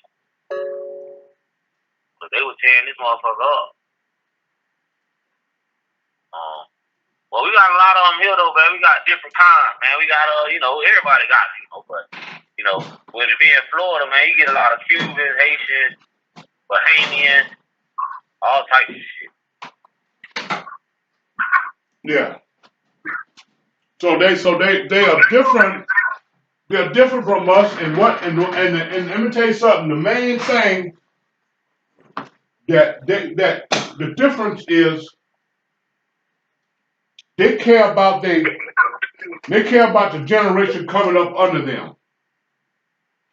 They're paving the way for their offspring. Yeah, that's true. That's true. Yeah. And they don't give a damn about no white man. Yeah. They don't give a damn about no white man. Yeah. See, they don't want their kids they'll come up in limbo. So they're leaving something behind for their children, and that's property. All right. Well, that's how it's supposed to be with blacks, but it's hard to do that when you've been on government assistance whole goddamn life and your credit ain't shit, but you got a $20 light bill, water bill, and rent, and you just paying no time. You still ain't got no damn credit. You know what I'm saying? Like to buy into a house. You know what I'm saying? Or save money like you did. It is other options. But see, everywhere ain't got low property values like that. You see what I'm saying? Like to live where I stay in Florida, you gotta have some goddamn money. It ain't no. You know what I'm saying? Like, I don't know. You probably will find some older houses foreclosed or whatever, but it ain't. Here's how we fuck up. We try to get credit in our name. It's the worst thing to do is try to get credit in your name. Don't try to get credit in your name. Open up a business line of credit. But then we fuck up too, putting the kid name on the light bill and all that shit stuff.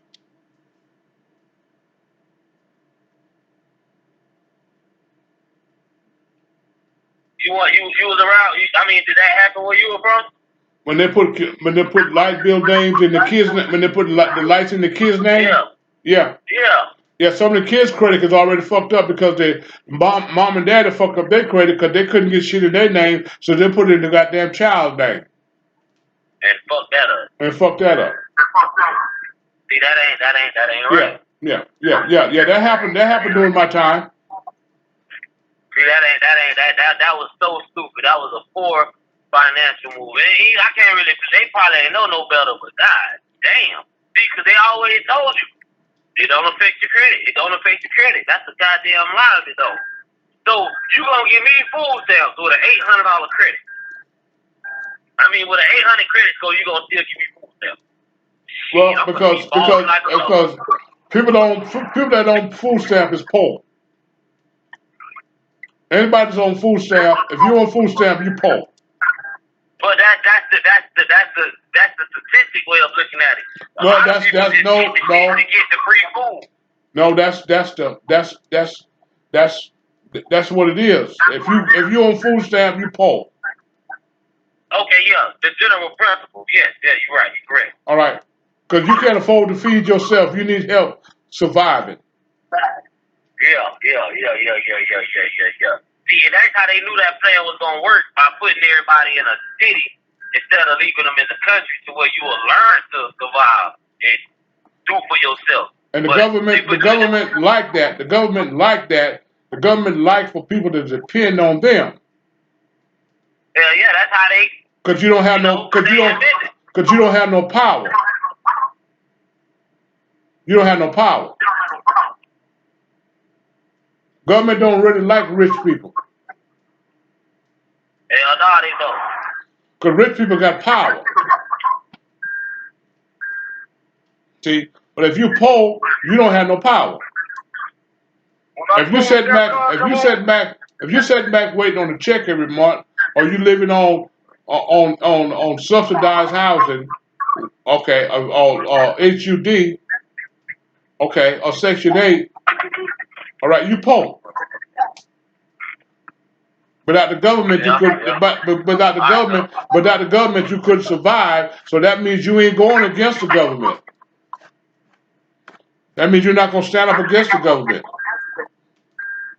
Because without the government, you can't survive. That's power. That's power. Hell yeah, that's power.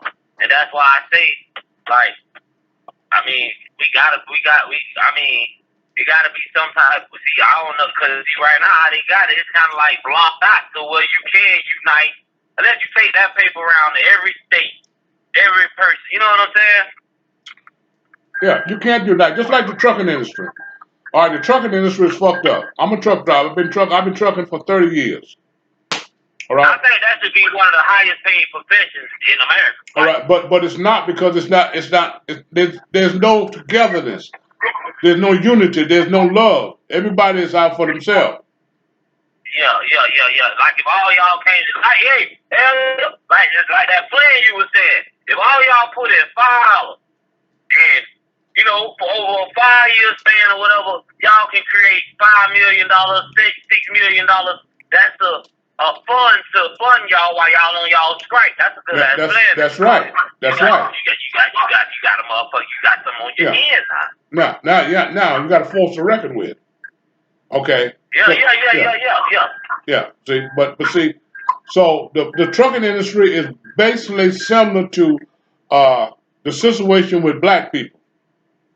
It's similar. All right. You got power, but if you don't know how to utilize that power, it's useless to you. It's no good to you.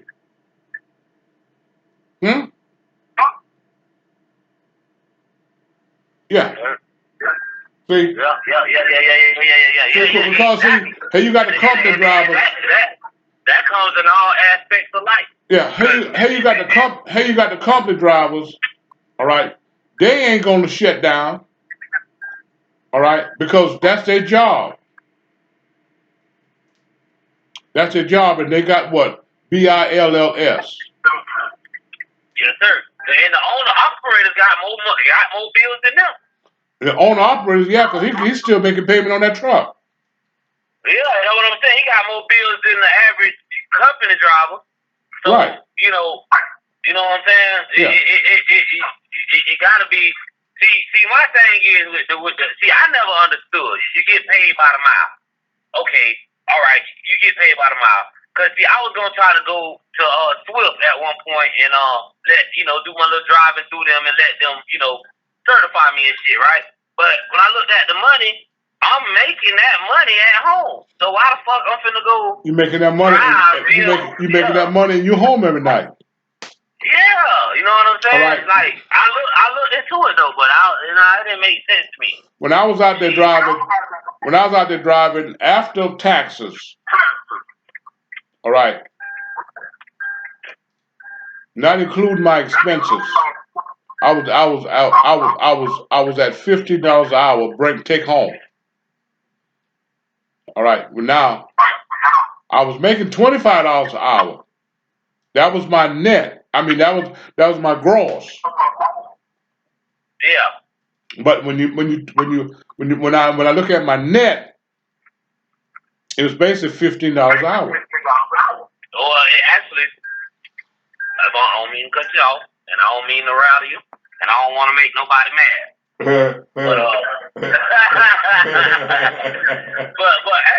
but actually, you paying a little bit. You get paid like $13, $14 an hour. because you got to count taxes. Right. Well, I'm counting taxes. Okay. I'm counting taxes. So I'm talking about it ain't so much how much you make on a job, it's how much you bring home. Because what you bring home is your power. Yes, sir. Yes, sir. Yes, sir. Yes, sir. Yes, sir. Yes, sir. Okay. See, that's what you got. That's what you got to work with. See, but okay. What I'm saying is this, right? You saying, okay, from your gross pay, you deducting all your taxes and everything else right there off the rip, right? Right. So I'm down to $15. So I'm down to $15 an hour take home.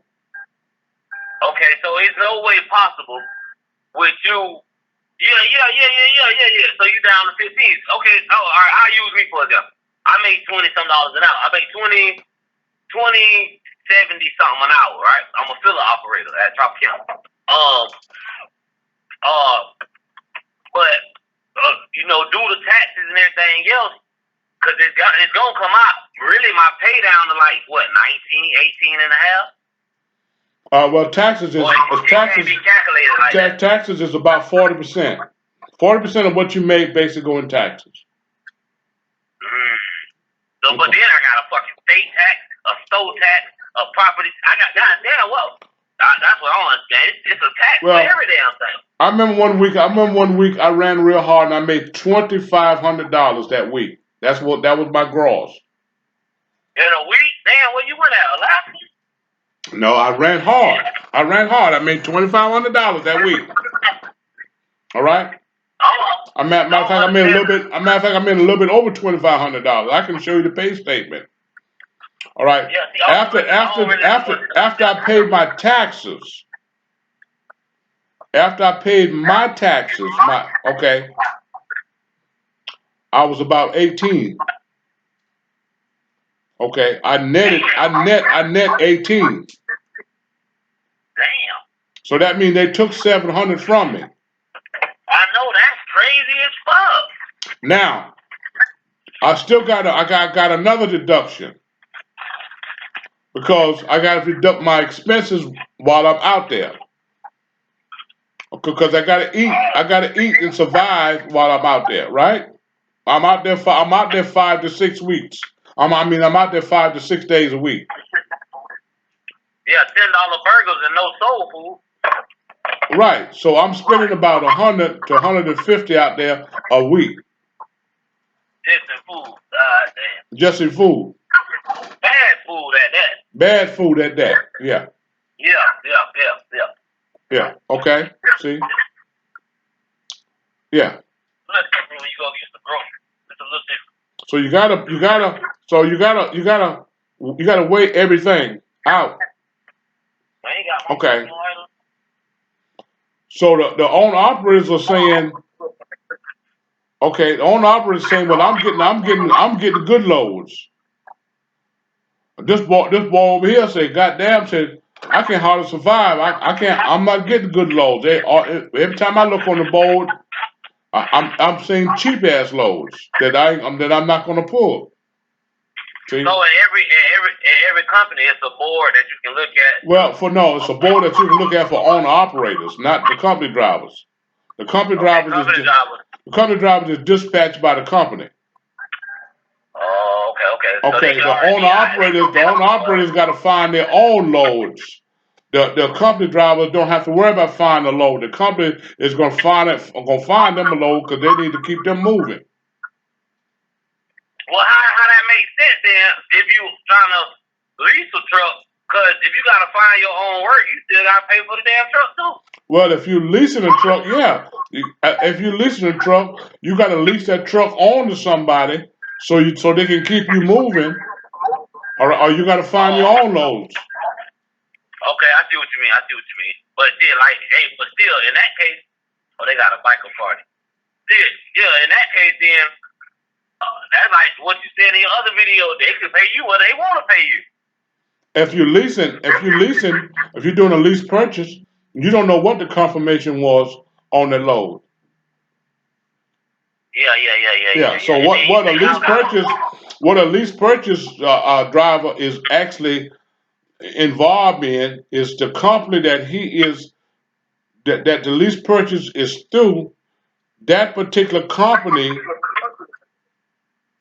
is subleasing him the loads. So they chop off a lot of fat when they bring the pass the load down to him. So if the load is paying $5 a mile, all right, they'll send it to him, all right, for maybe $2 a mile.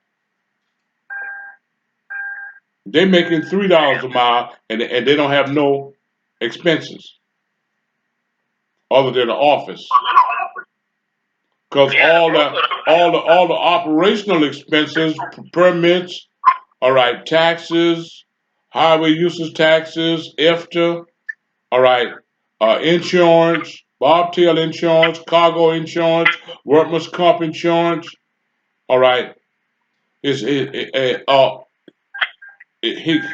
he's paying all of that. All right, he's paying all of that. So they got him classified as an independent contractor, but in actuality, he's an employee because the company is dispatching him. He got to go and pick up and deliver where they say go and pick up and deliver. Yeah, sure do. Okay. Now, a lot of people see the lack of knowledge is a terrible thing. All you got to do is around this time of the year, because they're gonna send you a 1099, all right, which says that you're an independent contractor. All you got to do is fill out a S8 form to the Internal Revenue Service, and they'll shut that shit down.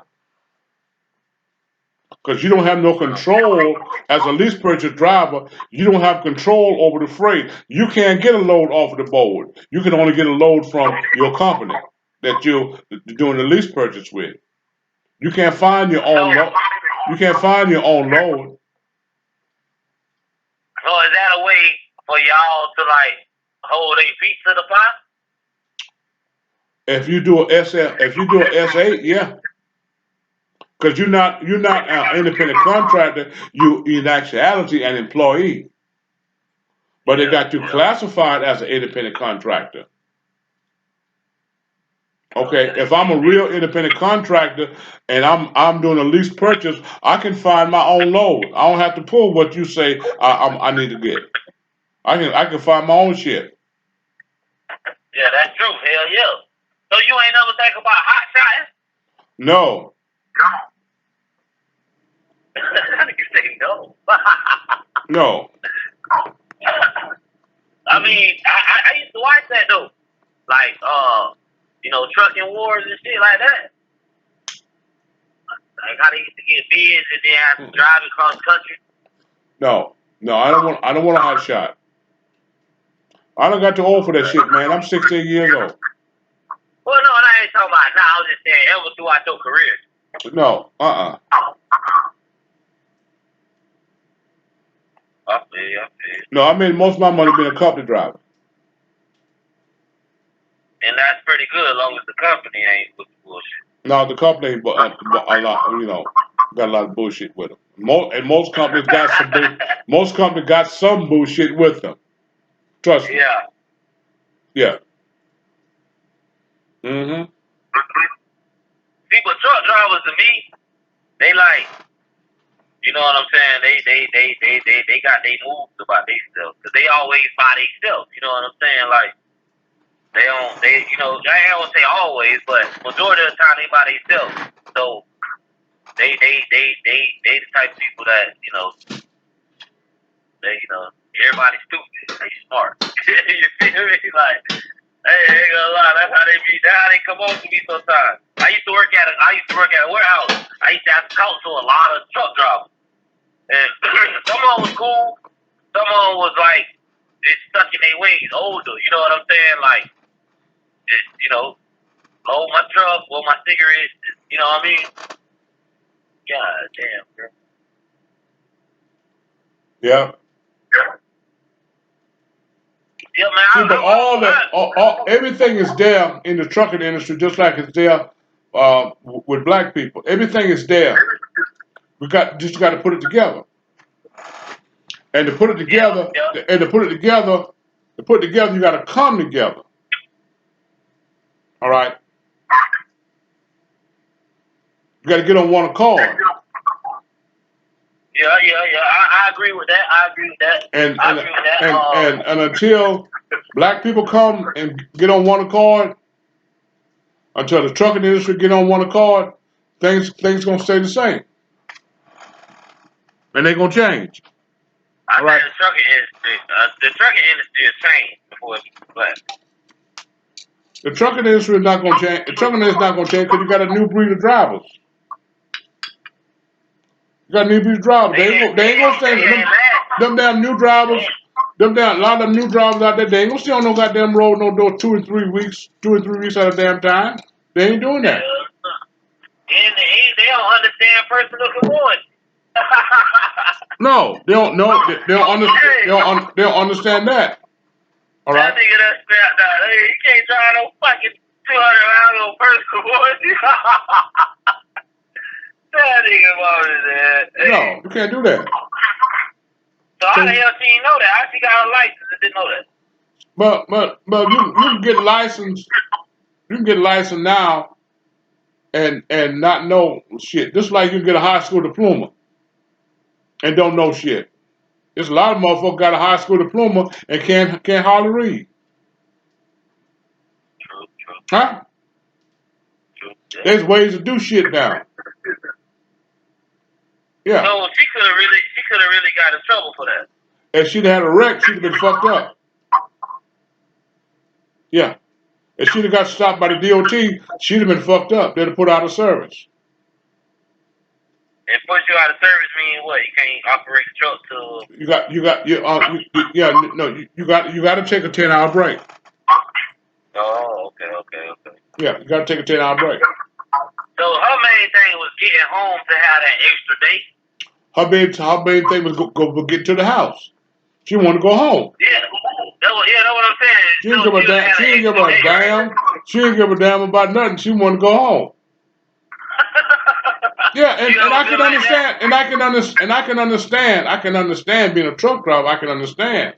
You've been out there you've been out there 2 or 3 weeks, and you only like 2 hours from the house, and you run out of hours. All right, you gonna take a 10-hour break? Yeah, no. Are you gonna take a 10-hour break? Or you gonna cause that 10-hour break, is away from the house. Well, right. I mean, it's a hard decision to make. It's a hard decision. It's hard decision to make. But rules are rules. If you get jacked up, if you get jacked up trying to get to the house, yeah, you done lost your goddamn job. You fucked up. You fucked up. And God forbid if you have a fucking accident. So yeah, okay. And since that's a CDL, you get points this year, right? Well, if you have accidents and you out of hours, that means the accidents is automatically your fault because you should have been out there. So however big the accidents, however big or small the accidents it's on you. And you gotta pay for the company shit. They're gonna jack your motherfucking ass up, buddy. Damn. Yeah, they're gonna jack you up because you ain't supposed to be out there. She lucky as fuck. Yeah, she lucky as fuck. That's why I bucked her ass. She ain't bucked back. She ain't bucked back. If you saw the video, she ain't bucked back. She probably was embarrassed. Yeah. She ain't bucked back. That's stupid though, man. No, she wanted to go home. She wanted to go home. She might have been out. You got to understand her mindset too. She probably been out there 2 or 3 weeks at a time. Rules is rules. But rules is rules. That's part of trucking. Some things rock in your favor, and some things don't. Yeah, that gotta be a part of the game. That's it's all in the game. You heard the song. Many of tears have to fall, but it's all in the game. It's all in the game. Yeah. You got to take the bitter. You got to take the bitter. You got to take the bitter with the sweet. Yeah, man. I be seeing some truck drivers out here, man. They look young as hell, man. They can't back up. They can't turn. God damn. No, because I mean, hey, the trucking industry need drivers so bad now until they're putting just about anything under the steering wheel. The drivers are dying. That can cost your life. Yeah. Yeah, but see that, but it ain't make no sense for a person like you that's been in the business, all your life, not to get the natural amount of pay. Well, see here. You should get top dollar. You should get top dollar pay. Well, see, that's the problem in the trucking industry. It's the pay. That's always been the problem. The pay. All right, and that's not only in trucking. It's in occupation itself. America have always been a slave mentality country. It's always have been a slave mentality country. They want you to work your ass off, but they don't want to pay you. Okay, all the people that's getting paid right now is people in government. They're getting paid. Yeah, I'm athlete. And athletes. Me and you? No. All right. Do you think you ever make $1 million in your lifetime? If you add up all the money that you made right now working, would it add up to $1 million? Hell no. All right then. Some motherfuckers, some of these motherfuckers are making $1 million a fucking week. And some people will never make $1 million in their lifetime, and they work fucking 40 hours a damn week. That's what I'm trying to tell you. Talk to me. It can't be right. That shit can't be right, dog. It can't be right. It ain't about right. It's what you can get by with. It ain't got a fucking thing to do with right or wrong.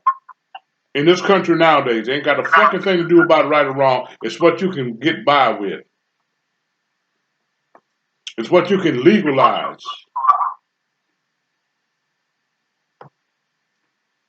Yeah. Ain't got a fucking thing to do with right or wrong. Forget about that shit now. Nowadays, whether it's right or wrong. Shit. Yeah, you're right about that. Yeah, I'm sure right about that. Okay? That motherfucker make $1 million. That motherfucker make $1 million a fucking week. $1 million a month. $1 million a year. And some people work a lifetime. They'll die. They'll work all their life. All right? And they won't average $1 million. And they work a lifetime, working 40 to 50 to 60 hours. Truck drivers work 70 hours a week. When I come home, I get home sometime this time on Saturdays, maybe a little bit later. All right? I can work 70 hours in 8 days. All right? But I went out early Monday morning about 3 o'clock. I got back in Saturday around this time. All right? I got about 9 hours, maybe less, left on my 70-hour clock.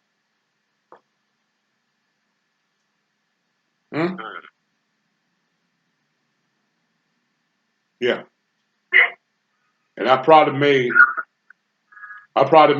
2,000, 1,500. It depends. Yeah. I know. Yeah, because you have good weeks in trucking and you have bad weeks in trucking. You have places where you can get loaded within an hour or two. You got places where you got to sit there 4 or 5 hours. Okay, so you say the financial is one of the biggest things with the trucking industry. It's finance. The brokers are making more money than the drivers. And the only thing they got is like they got right here what I got. A phone, a fax machine, a scanner, and a computer. They can work out of their house. So why are they so significant to the trucking industry? Because they're the middleman. So why can't drivers be the middleman too? Drivers, owner operators, drivers can't be the middleman because there's already a middleman. Drivers work for a company who pass the shit down to the driver to go pick up and deliver. And they already got a contract with that driver. We're gonna give you X amount of money, X amount of dollars a mile on practical miles, not actual hub miles. They're gonna give you they're gonna pay you practical miles where they can cheat you on your miles. Practical miles or like zip code to zip code, city limit to city limit. Oh, that's bullshit. So they ain't gotta pay you until you enter the next zip code? Or right. No. Your pay cut off once you get to that zip code. You might have to drive another 20 or 30 miles to get to your destination or your pickup. So that's just dead time? Yes. Oh hell no. Yeah. That's a scam. So they don't pay you hub miles. Yeah. See? Yeah. So think about it. If a company can chop off 30 miles for every driver they got every day, that's why they get so big. Yeah, they got 500 miles. Huh? You ran 500 miles. Yeah, I'm saying if you got 500 drivers, I meant to say that's a lot of money. Yeah. You ran 500 miles, but they only paid you for 460. But you ran 500. But you ran 500 miles. They profit and all that little extra. Huh? Yeah. And I know they get like discounts on gas and shit from the government. They get discount. They get discount on fuel. Yeah. They gotta get discounts on the trucks. Yeah. They get discount on trucks. Okay. I don't know exactly. I don't know what y'all moving freight. Well, you say your company kind of different. Well. See, a lot of companies. The last company I worked for, a lot of their loads was not broker loads. They had a contract with the shipper, the manufacturer. They did a lot of their shit wasn't through brokers. They had a contract with the actual maker of the product. Did you like that better? No, they like that better. Because as a driver, they only gonna pay me a certain amount anyway. See, I don't know the inside scoop that they got with the shipper or the manufacturer. See, I don't know what kind of deal they got with the broker. If it's a broker load, all right, they just pay me X amount of cents to go from point A to point B. Yeah, I'm their slave to move their freight for them. Yeah. See? Yeah, that makes. I mean. So a lease purchase driver is a driver that paying all the expenses to operate the truck, including the fuel. Okay. And somebody else is making a profit off of him. Because they booking the loads, all right. And some of that loads that they booking is paying $6 a mile, $5 a mile, $4 a mile. And they only giving the driver 2 or 3 or some shit like that. They're only giving the driver what they want to give him. Yeah. Okay. They got to give him enough to hold him there. Hmm? So we making $5 a mile. Let's give Koom. Let's give him $2.25. Huh? I'm gonna flip that motherfucker. Yeah. So they give you $2.25, but the confirmation that they got, they making $5. Okay. 2 for 9 leave what, 7? Okay. And 2 for 4. 2 for 4 leave 2. So they're making $2.75 a mile. Huh? Yeah, that's the thing. And you doing all the damn work and you paying all the expenses. Huh? Because out of that $2.25, you gotta buy fuel. You got this, and you got that, and you got this, and you got that. And you gotta make your truck, and you gotta make your lease payment, which is a truck payment. Hmm? They ain't got no expenses.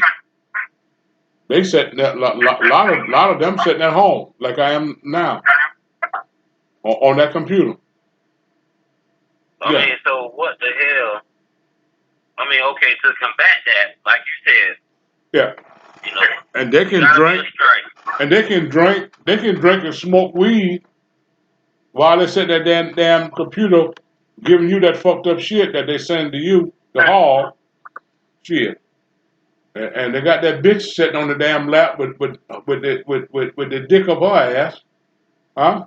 And they're smoking on a goddamn blunt. But you the truck driver, you can't smoke no damn weed. Yeah. Can't even really have no pussy in the truck.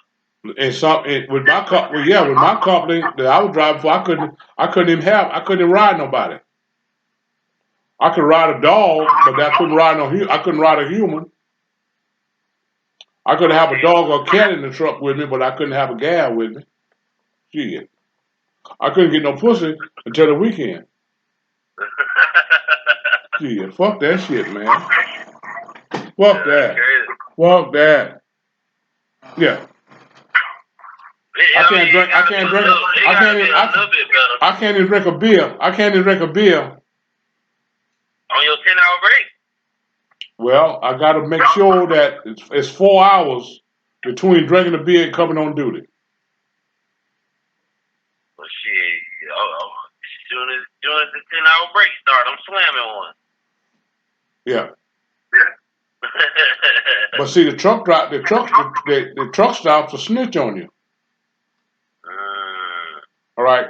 See, because customers, regular people come in the front door, the drivers come in the back door. See, so you got to walk out the back door because you parked in the back. You ain't parked out front.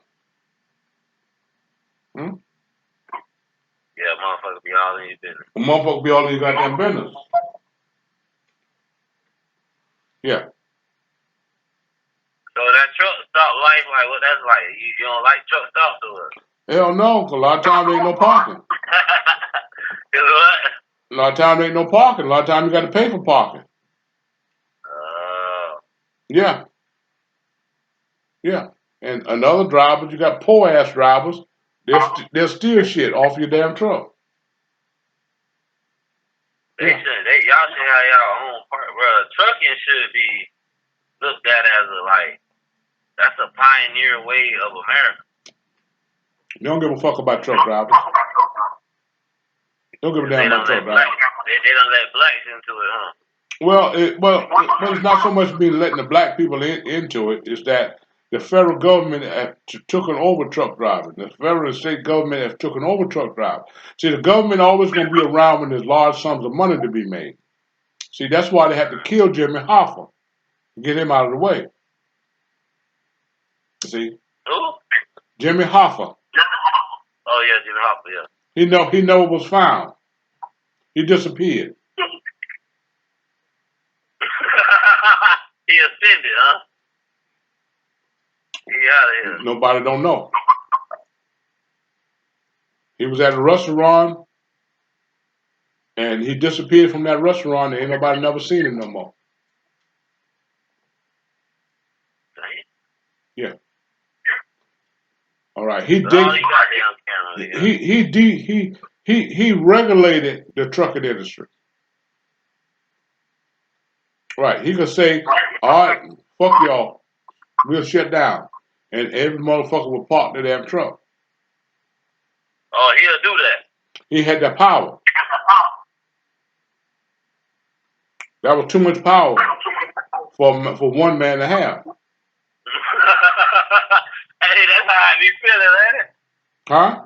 They was like, that's how they be acting like, oh, it's too much power. Yeah. Yeah.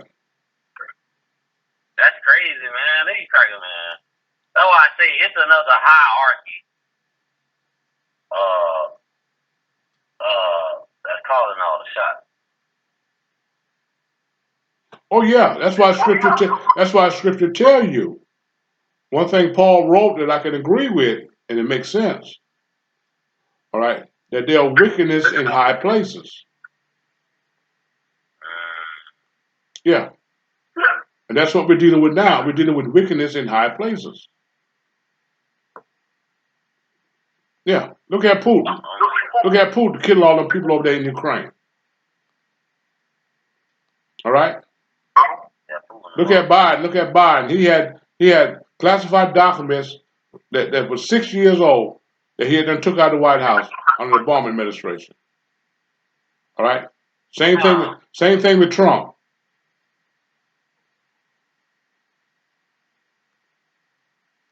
Yeah, there's wickedness in high places. Who legalized homosexuality?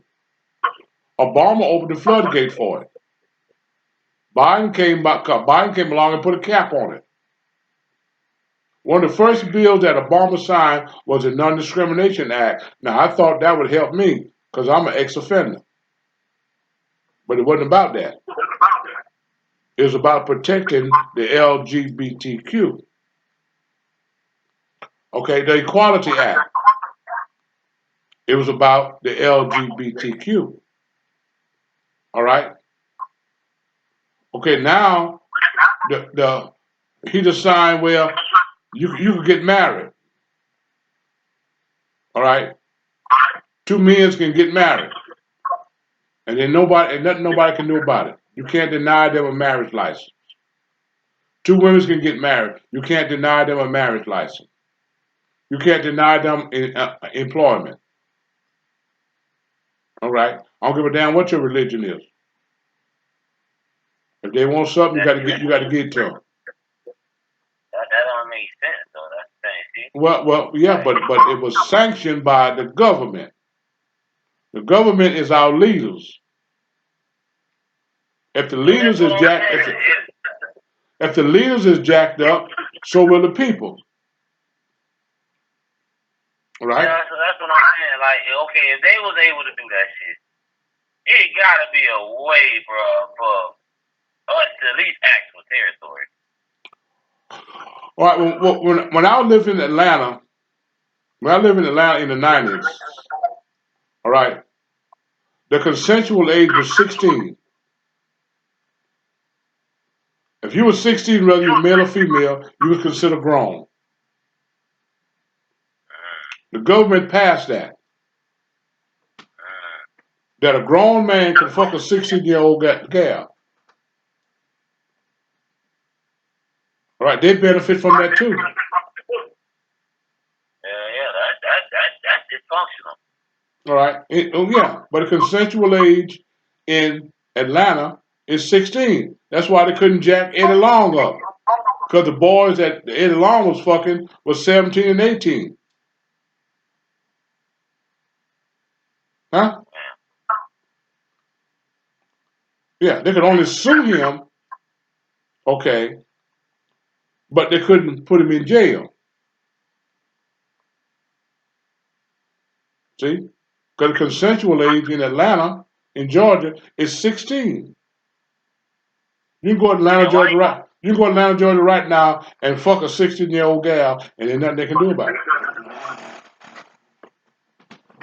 Well, see, why you on that point right there, man? I mean, this young thug shit. I think this shit just a distraction to our race. No, but see, now I did a shit on Young Thug last night. That was fucked up. How in the hell you gonna try to pass some goddamn dope to somebody that's on trial?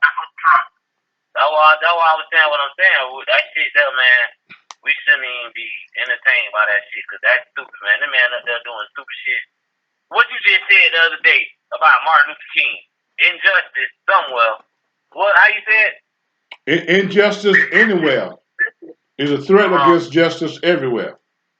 Okay, then. This man up there trying to pass motherfucking whatever in a federal courtroom. Come on, bro. You just the dumbest nigga.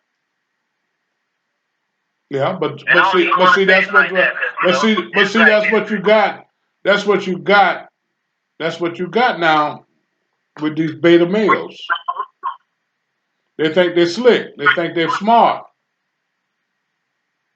Okay? Yeah.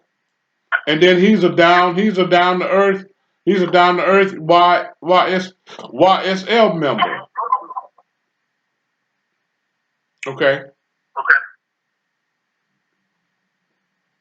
Yeah. He's one of the loyal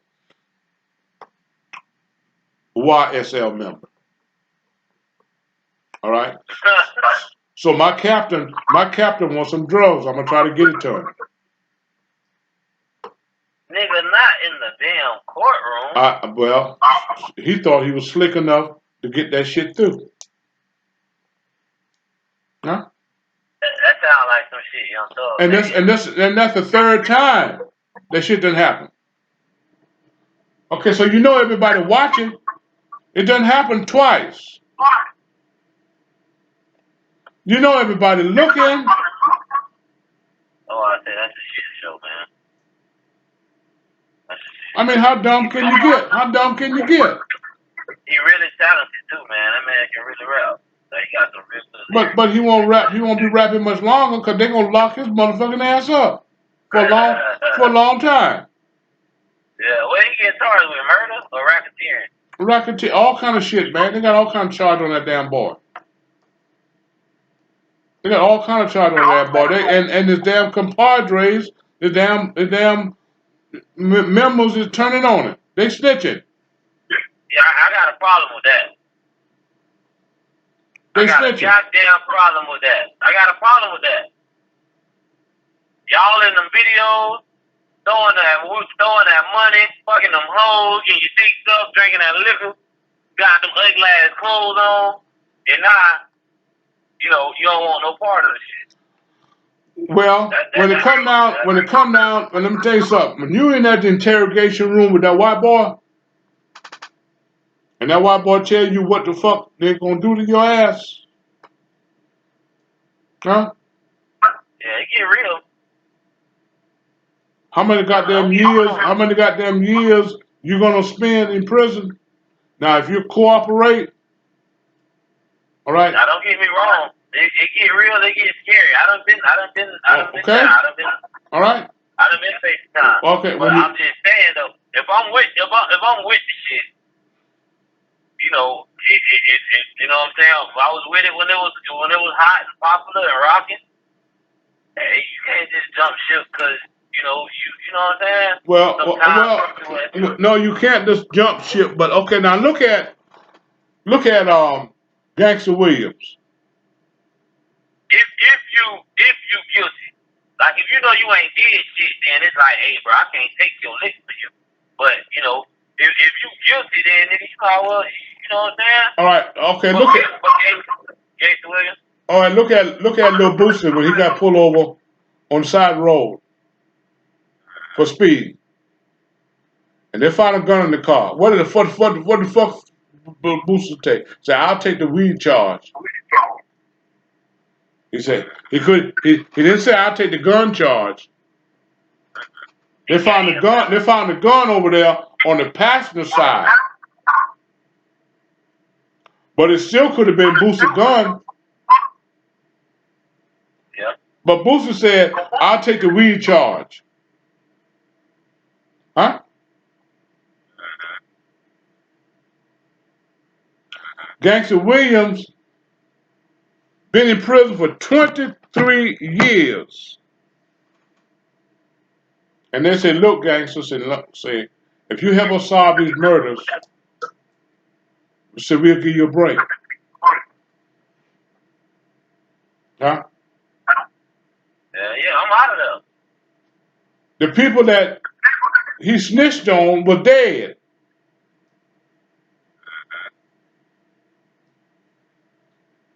What you gonna do? You've been down for 23 years. That's a no-brainer. I'm gone.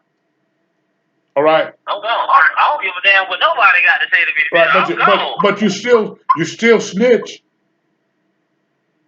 You're still a fucking snitch. That's a different snitch. No. Snitching is snitching, whether it's on the live or the dead. No, because nobody ain't go to jail. Didn't nobody go to jail, but you still told. Somebody would have went to jail if they was alive. But listen, I'm gonna tell you some gangster shit. Right now, some real nigga shit, right? Ever since that shit came out, niggas been doing that shit on the street. Niggas been snitching. Niggas been snitching because when it come down to time. I'm talking about on the dead. Well, niggas been snitching on the dead and the alive. Niggas been snitching on the dead and the alive. All right. Oh yeah, of course. They've been snitching since Indian time. All right, because it's when you back in that interrogation room. All right. When you back in that interrogation room. Every man for himself and God for us all. I ain't getting no trouble with no motherfucking ass. All right. I said I ain't getting no trouble with you. Hey, that's gonna be your speech going into the interrogation room. Every man for himself and God for us all. Yeah. Huh? Hey, that's real though. That's real. Yeah. That's real. Especially if you ain't my brother, my mama, my daddy. We all. My sister. Yeah. Bitch, your ass out of here. Every man for himself, going for us all down. Huh? No, I'm just saying, like, I really don't got nothing personal with this vendetta against Gunner. You know what I mean? Gunner don't look like a gangster. He's not a gangster. Gunner ain't no fucking gangster. Anybody can kill, shoot, or do something to somebody, man. But a gangster is a gangster. No matter what. When the table's turned against them, no matter if a bitch don't like them, you know what I'm saying? Like Trump was a form of a gangster. You know what I mean? He a white boy, but he a form of a gangster. He don't give a fuck about nothing. Nothing that you say, nothing, you know what I'm saying? Like, I mean, Gangster Williams situation, 23 years, I can get out. I'm telling like a motherfucker. Gangster Williams was a real gangster. That boy got a lot of bodies on him. Yeah, man. Like he come from a city where being a hitman was popular. So you know that's being a murderer that's what got you pussy in Louisiana. You know what I'm saying? So I mean, them niggas built different down there. And they know that shit about that man. Boosie just was Boosie sounded crazy as hell saying some gonna eat, some ain't. That's the lamest fucking statement to ever make. Shit, what you mean some gonna make it and some ain't? Man, listen. Jeezy said it, bitch, don't get caught. We finna run, jump, scratch. Bitch, we finna go. We finna get away. Or do what we gotta do. But he was right. Lil Boosie was right. Yeah, some is gonna make it and some ain't. It is the harsh reality of the game. But you can't get mad at this man for finding a loophole. But see, here what you gotta understand. Here what you gotta understand about Lil Boosie. Okay.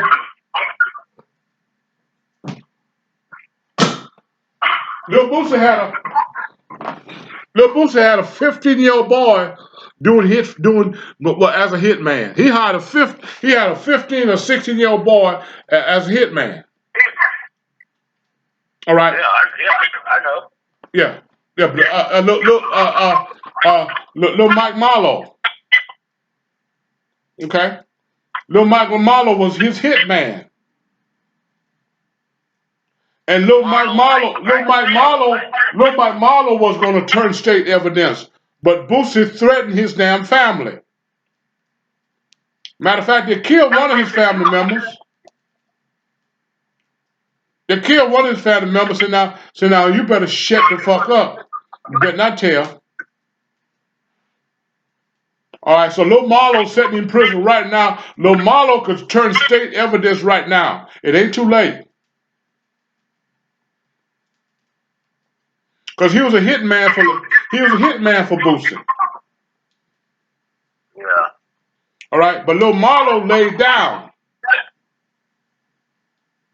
And that boy be in prison for the rest of his life.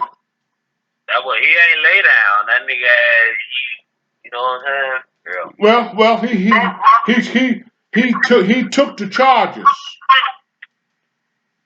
All he had to do was say, "I done it for Lil Boosie."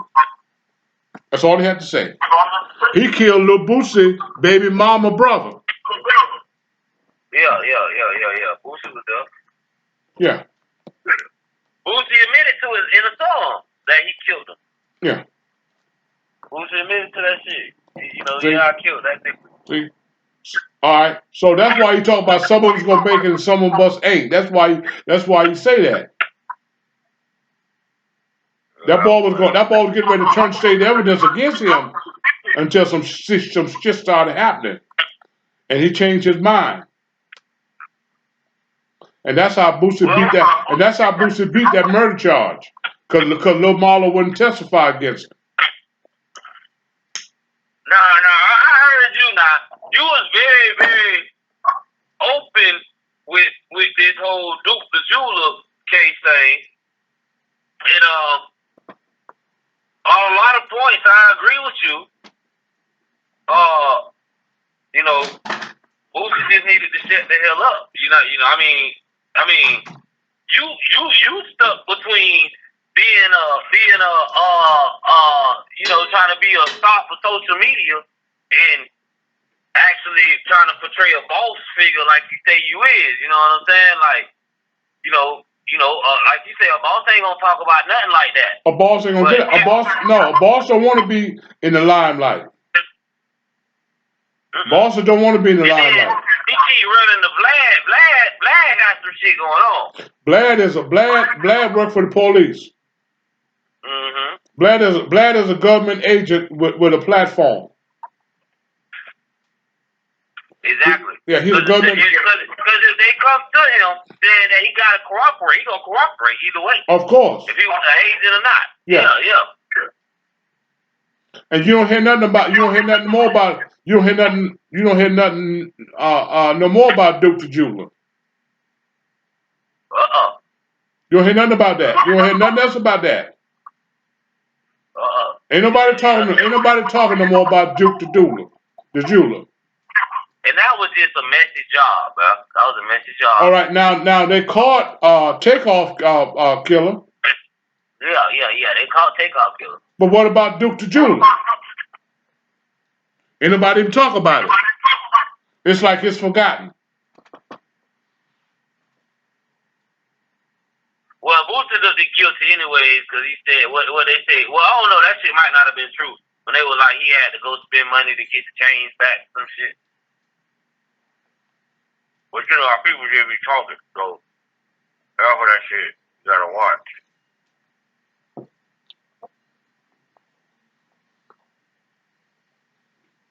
Yeah, man.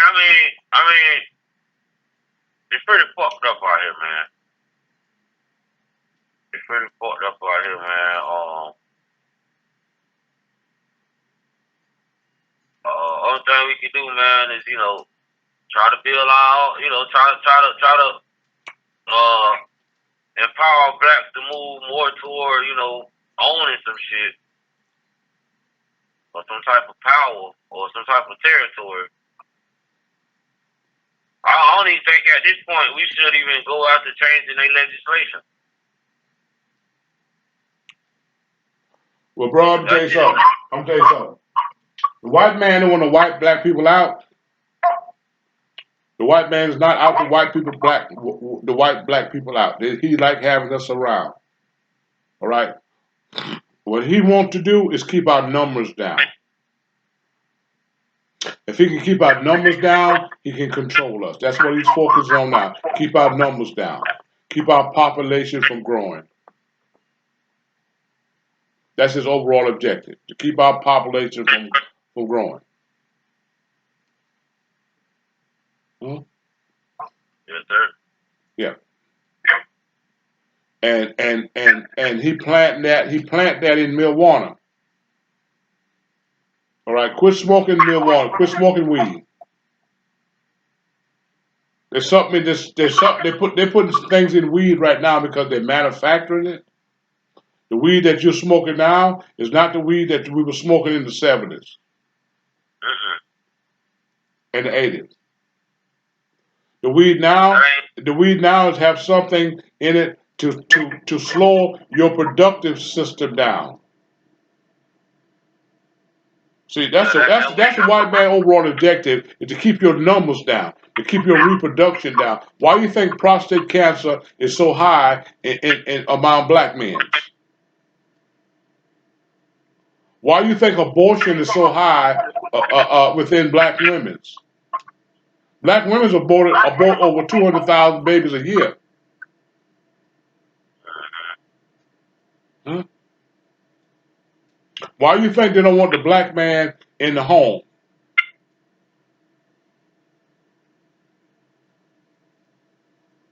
See, it's not to wipe you out. It's to keep you under what's the name of it? Suppression. Subduction. Okay? To keep your numbers low.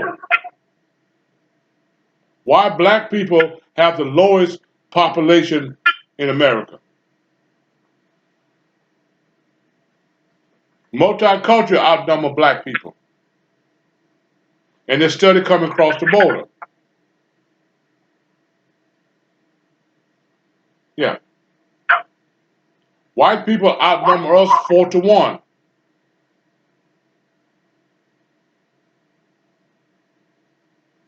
And that still ain't good enough. They want high. Okay? So white folks could bend and wipe us out. They don't want to wipe us out.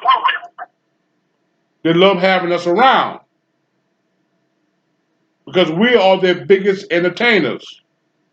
We can sing, we can dance, we can play sports. Okay? We're the best at everything that we get involved in. Hmm? Yeah. He don't want to wipe you out. He want to keep your numbers low. He want to keep you under control.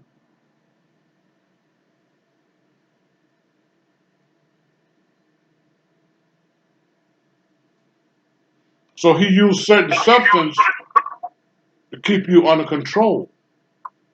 Drugs, medication, homosexuality, abortion, and guns. Who killed more black people than blacks? Name me one race that right now nowadays that killed more black people than blacks. Okay. All right then. See? All of that keep our numbers low. Yeah. And now you got our, religious system falling apart. Yeah. He don't want to wipe you out. He don't want you. He don't want black folks gone. He just want to keep the numbers down. He want to keep that population to a certain extent. Yeah. We the best in boxing. We the best in basketball. We the best in football. Huh? Who making these goddamn catches out there in the NFL with one motherfucking hand? Huh? Straight up. Well, yeah, straight up. Yeah. They flies through the air dunking the ball. Yeah. He didn't want to wipe you out. He just want to keep your numbers low. So he can control you. He could have been there, he could have been in wipe he could have been in wipe us. He could have wiped us out right after slavery. If he wanted to do that. You were outnumbered.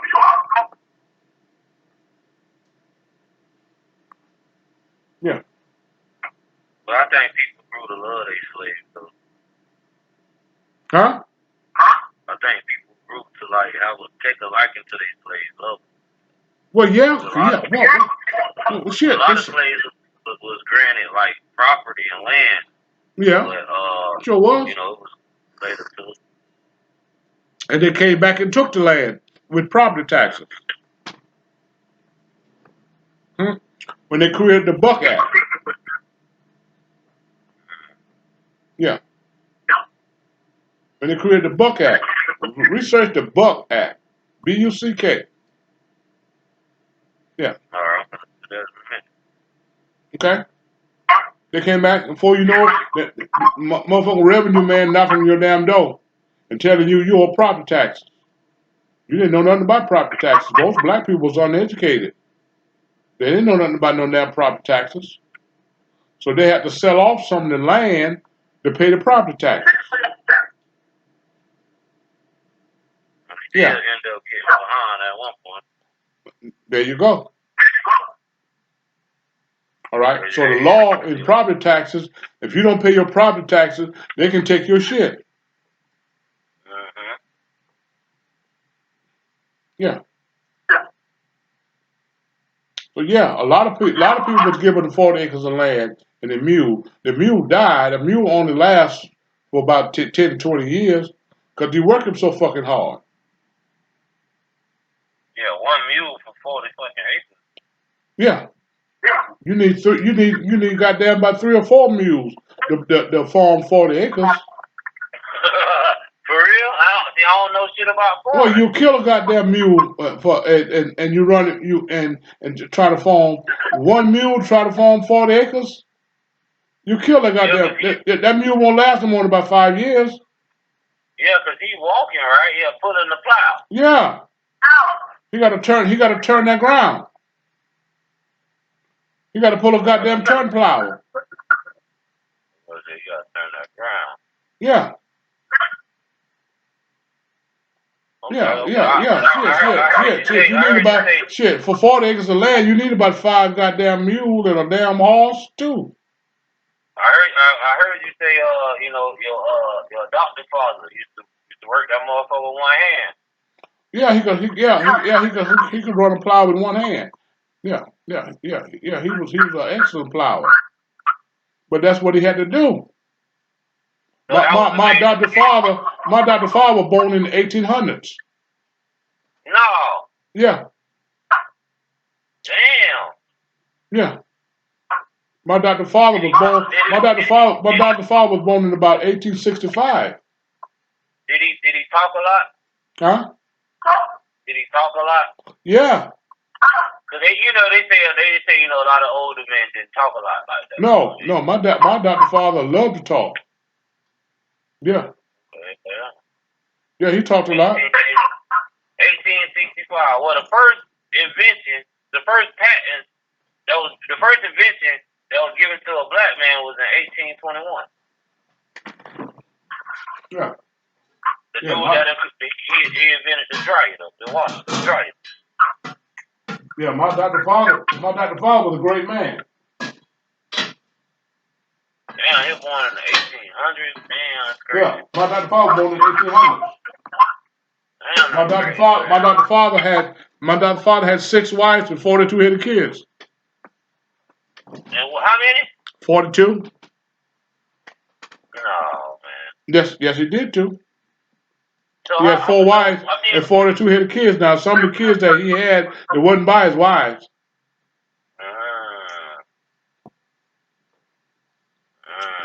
Yeah. Yeah, his last wife, his 6th wife, he didn't have no kids by her. That was your Dr. Mama? That was my Dr. Mama, yeah. Oh, so you was their baby. Yeah. For the most part, you know what I mean? Yeah. Yeah, man. We used to do that shit all day. Hey, but that's real though. But that taught you how to be strong in life. It taught you how to survive. I'm a survivor. I know how to go out there and I can live off the land. You see, I got my damn fireplace going. A lot of y'all don't know how to make a lot of young folks don't know how to make no fire. I know how to make a fire. Yeah, I got my fireplace going. I just bought a load of wood the other day. I mean, see, I know about the outdoors because I did it a lot. I camped a lot, fished a lot. You know what I'm saying? Like, I know about it. I just, country life, I don't know about it. I'm going to come to Florida, man, and we going to catch some of them whiteys. Oh, yeah, man. Whiteys ain't shit. I like them whiteys. I want to catch them. Yeah, they got a lot of bones in them. I like them whiteys. I go fishing in what's that little town called? Fernando Beach? Oh, Hernando? Yeah. I go out there. I got an old man out there that I go fishing with. Mr. Kenny. Oh, okay. I seen you drop a video a long time ago on that one. Yeah, we go out there on the damn on the shore. Yeah, and catch them whiting. Yeah. They pretty good eating. I love the bone whiting, man. I love them. I don't like them fillet white. I like the bone whiting, man. Yeah, you can't them motherfuckers. But you butterfly them, you can't fry but one of them at a time unless you got a big ass frying pan. Yeah. I like that shit, man. I love that shit. See, my mom was freshwater, so I freshwatered a lot with her, but I learned saltwater like through my stepdaddy and then growing up. I like freshwater too now. I went freshwater fishing day before yesterday. I didn't caught but one brim, but he's about bigger than my hand. Yeah. We got some big nice ones down here too. All them Florida brims off the hook, man. Hey man, listen man, you come down here, I'll take you to Lake Okeechobee. All right. Yeah. Lake Okeechobee, man. Listen, man. Yeah, quick as I get my ride out the shop. I don't want to drive my van. I mean, I can drive my van to Florida because I've run my van to Orlando, Florida because I got friends in around that area. Yeah. Orlando? No, Fernando. Oh, Fernando. Yeah. Fernando, yeah. I got friends living for Fernando Beach. Mm-hmm. Yeah, that's close to Tampa, ain't it? Well, that's a good little piece from Tampa. Yeah. Okay, so we talk about the thing. Yeah, Hernando. Yeah. Yeah, that's right there across the state. That's right there across the state line of Georgia. Oh. That's right there at the Georgia state line. Okay. Yeah. Yeah. That's what's up. Mm-hmm. Man, listen, man. North Florida different from down south Florida. I mean, it's still the same. I mean, it's like they don't got Snook and shit up there. Oh, okay. We got Snook down. You know what Snook is? No, wait, what now? You know what a Snook is? A Snook? Yeah. Hell no, I don't know what a goddamn Snook is. A Snook is like a you could say it's like a cousin to the tarpon. It's like a cousin to the tarpon. They get big as fuck like tarpon, but they usually be in our like canals and shit. And our shit like with the manatees, you know the manatees. But and what you do with it? A snook? Yeah. Yeah, you can do anything with them. Fry it, grill it. Oh shit! You gotta turn me on to that shit when I come down.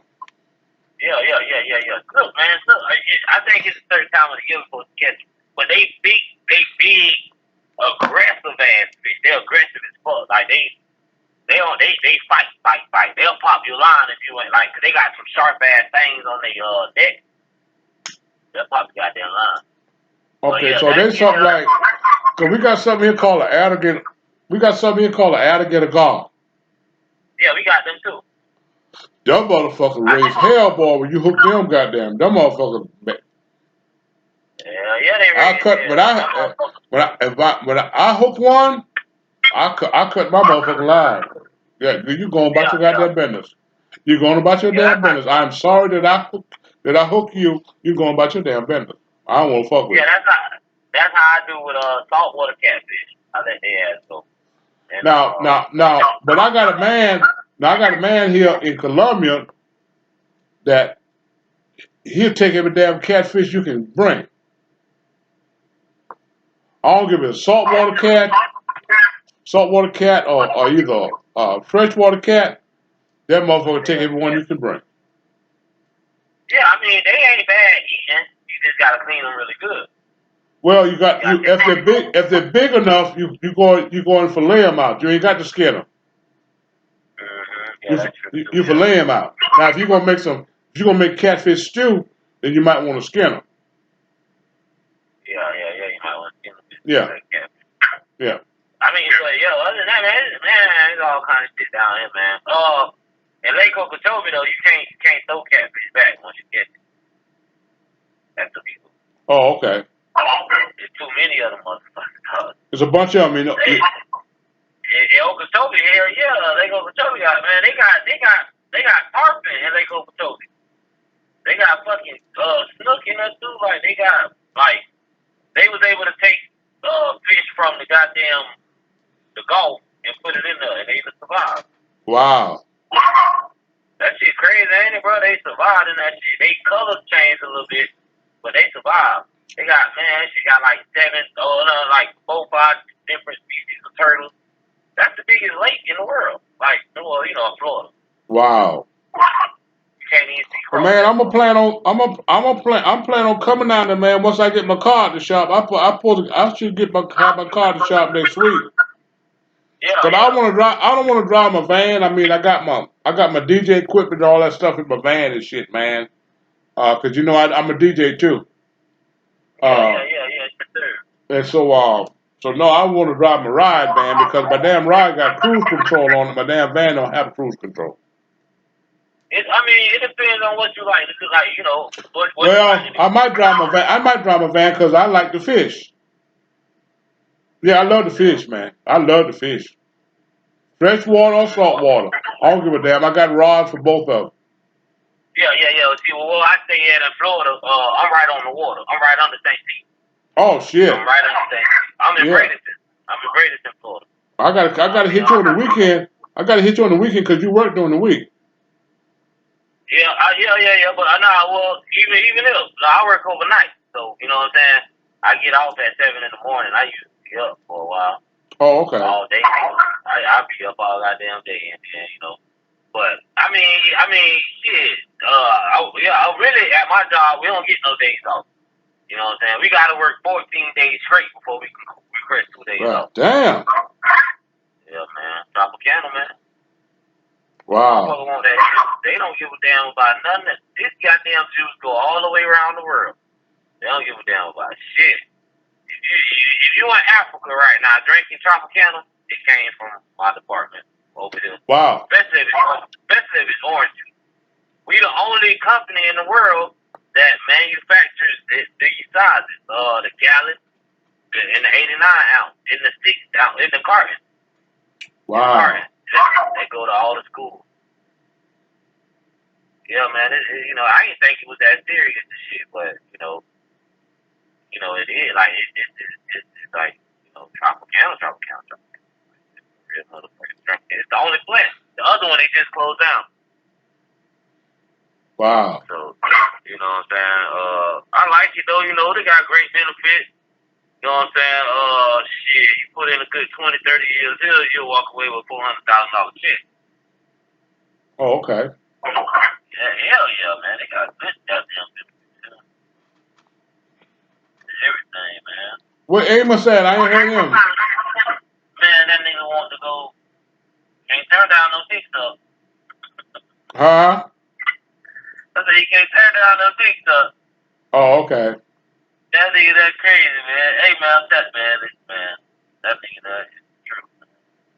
Yeah, well, I'm gonna come down there one weekend, man. We're gonna throw something on the grill. We're gonna go fishing, and we're gonna have a damn good time. You goddamn right, man. I'm gonna show you around, man. Take you, take you, to the, through the city and shit. Show you the, Okay. It's a lot of good hanging spots out here, man. It ain't no young, like, I ain't gonna no young shit. Like, it'll be all nice and shit. Sarasota right down the road. So, all the rich white people. So you right on the other side of Tampa. Under Tampa. Well, yeah. Basically, like, my county still connects to Hillsborough County. You know what I'm saying? Like, I can drive to my mama's house. She stay in Ruskin. You ever heard of Ruskin? Yeah. Sun City. Yeah. Yeah, Ruskin, Sun City, while my mama stay right there. That's Hillsborough County. Hillsborough County is where Tampa's at, but it's just like right down the road. You know what I mean? I used to pick up in a little town called Spring something. Spring Hill, something like that. Spring Hill, that's a little north of Hill. It's right by the coast. Yeah. That's a little north of Hill. Okay. Probably take like 30 minutes. Like when you go to Tampa and you go into when you be downtown or whatever by Busch Gardens and shit. Yeah. In the Hard Rock Casino. Yeah, I'm like, okay, I can get exactly where you at. If you say you there, I can get there in like 10, 20 minutes. Okay. Like, it's right there. You know what I'm saying? Like, it's right there. I don't stay in Tampa though. I hate Tampa. Fuck Tampa. That shit crowded. So well, see, the only place I used to go to Tampa is a sleep number. Yeah. I used to go to sleep number. They got a big sleep number thing out there in Tampa. All right, and I go from sleep number to England, right there on 30th Street, right beside Busch Garden. Yeah, right beside Busch Garden. Yeah. Yeah. Okay. I wish I'd have known you, because I had to sleep over. Because sometimes when I get there, by the time I get loaded, I'm out of hours, so I had to sleep right there on the yard.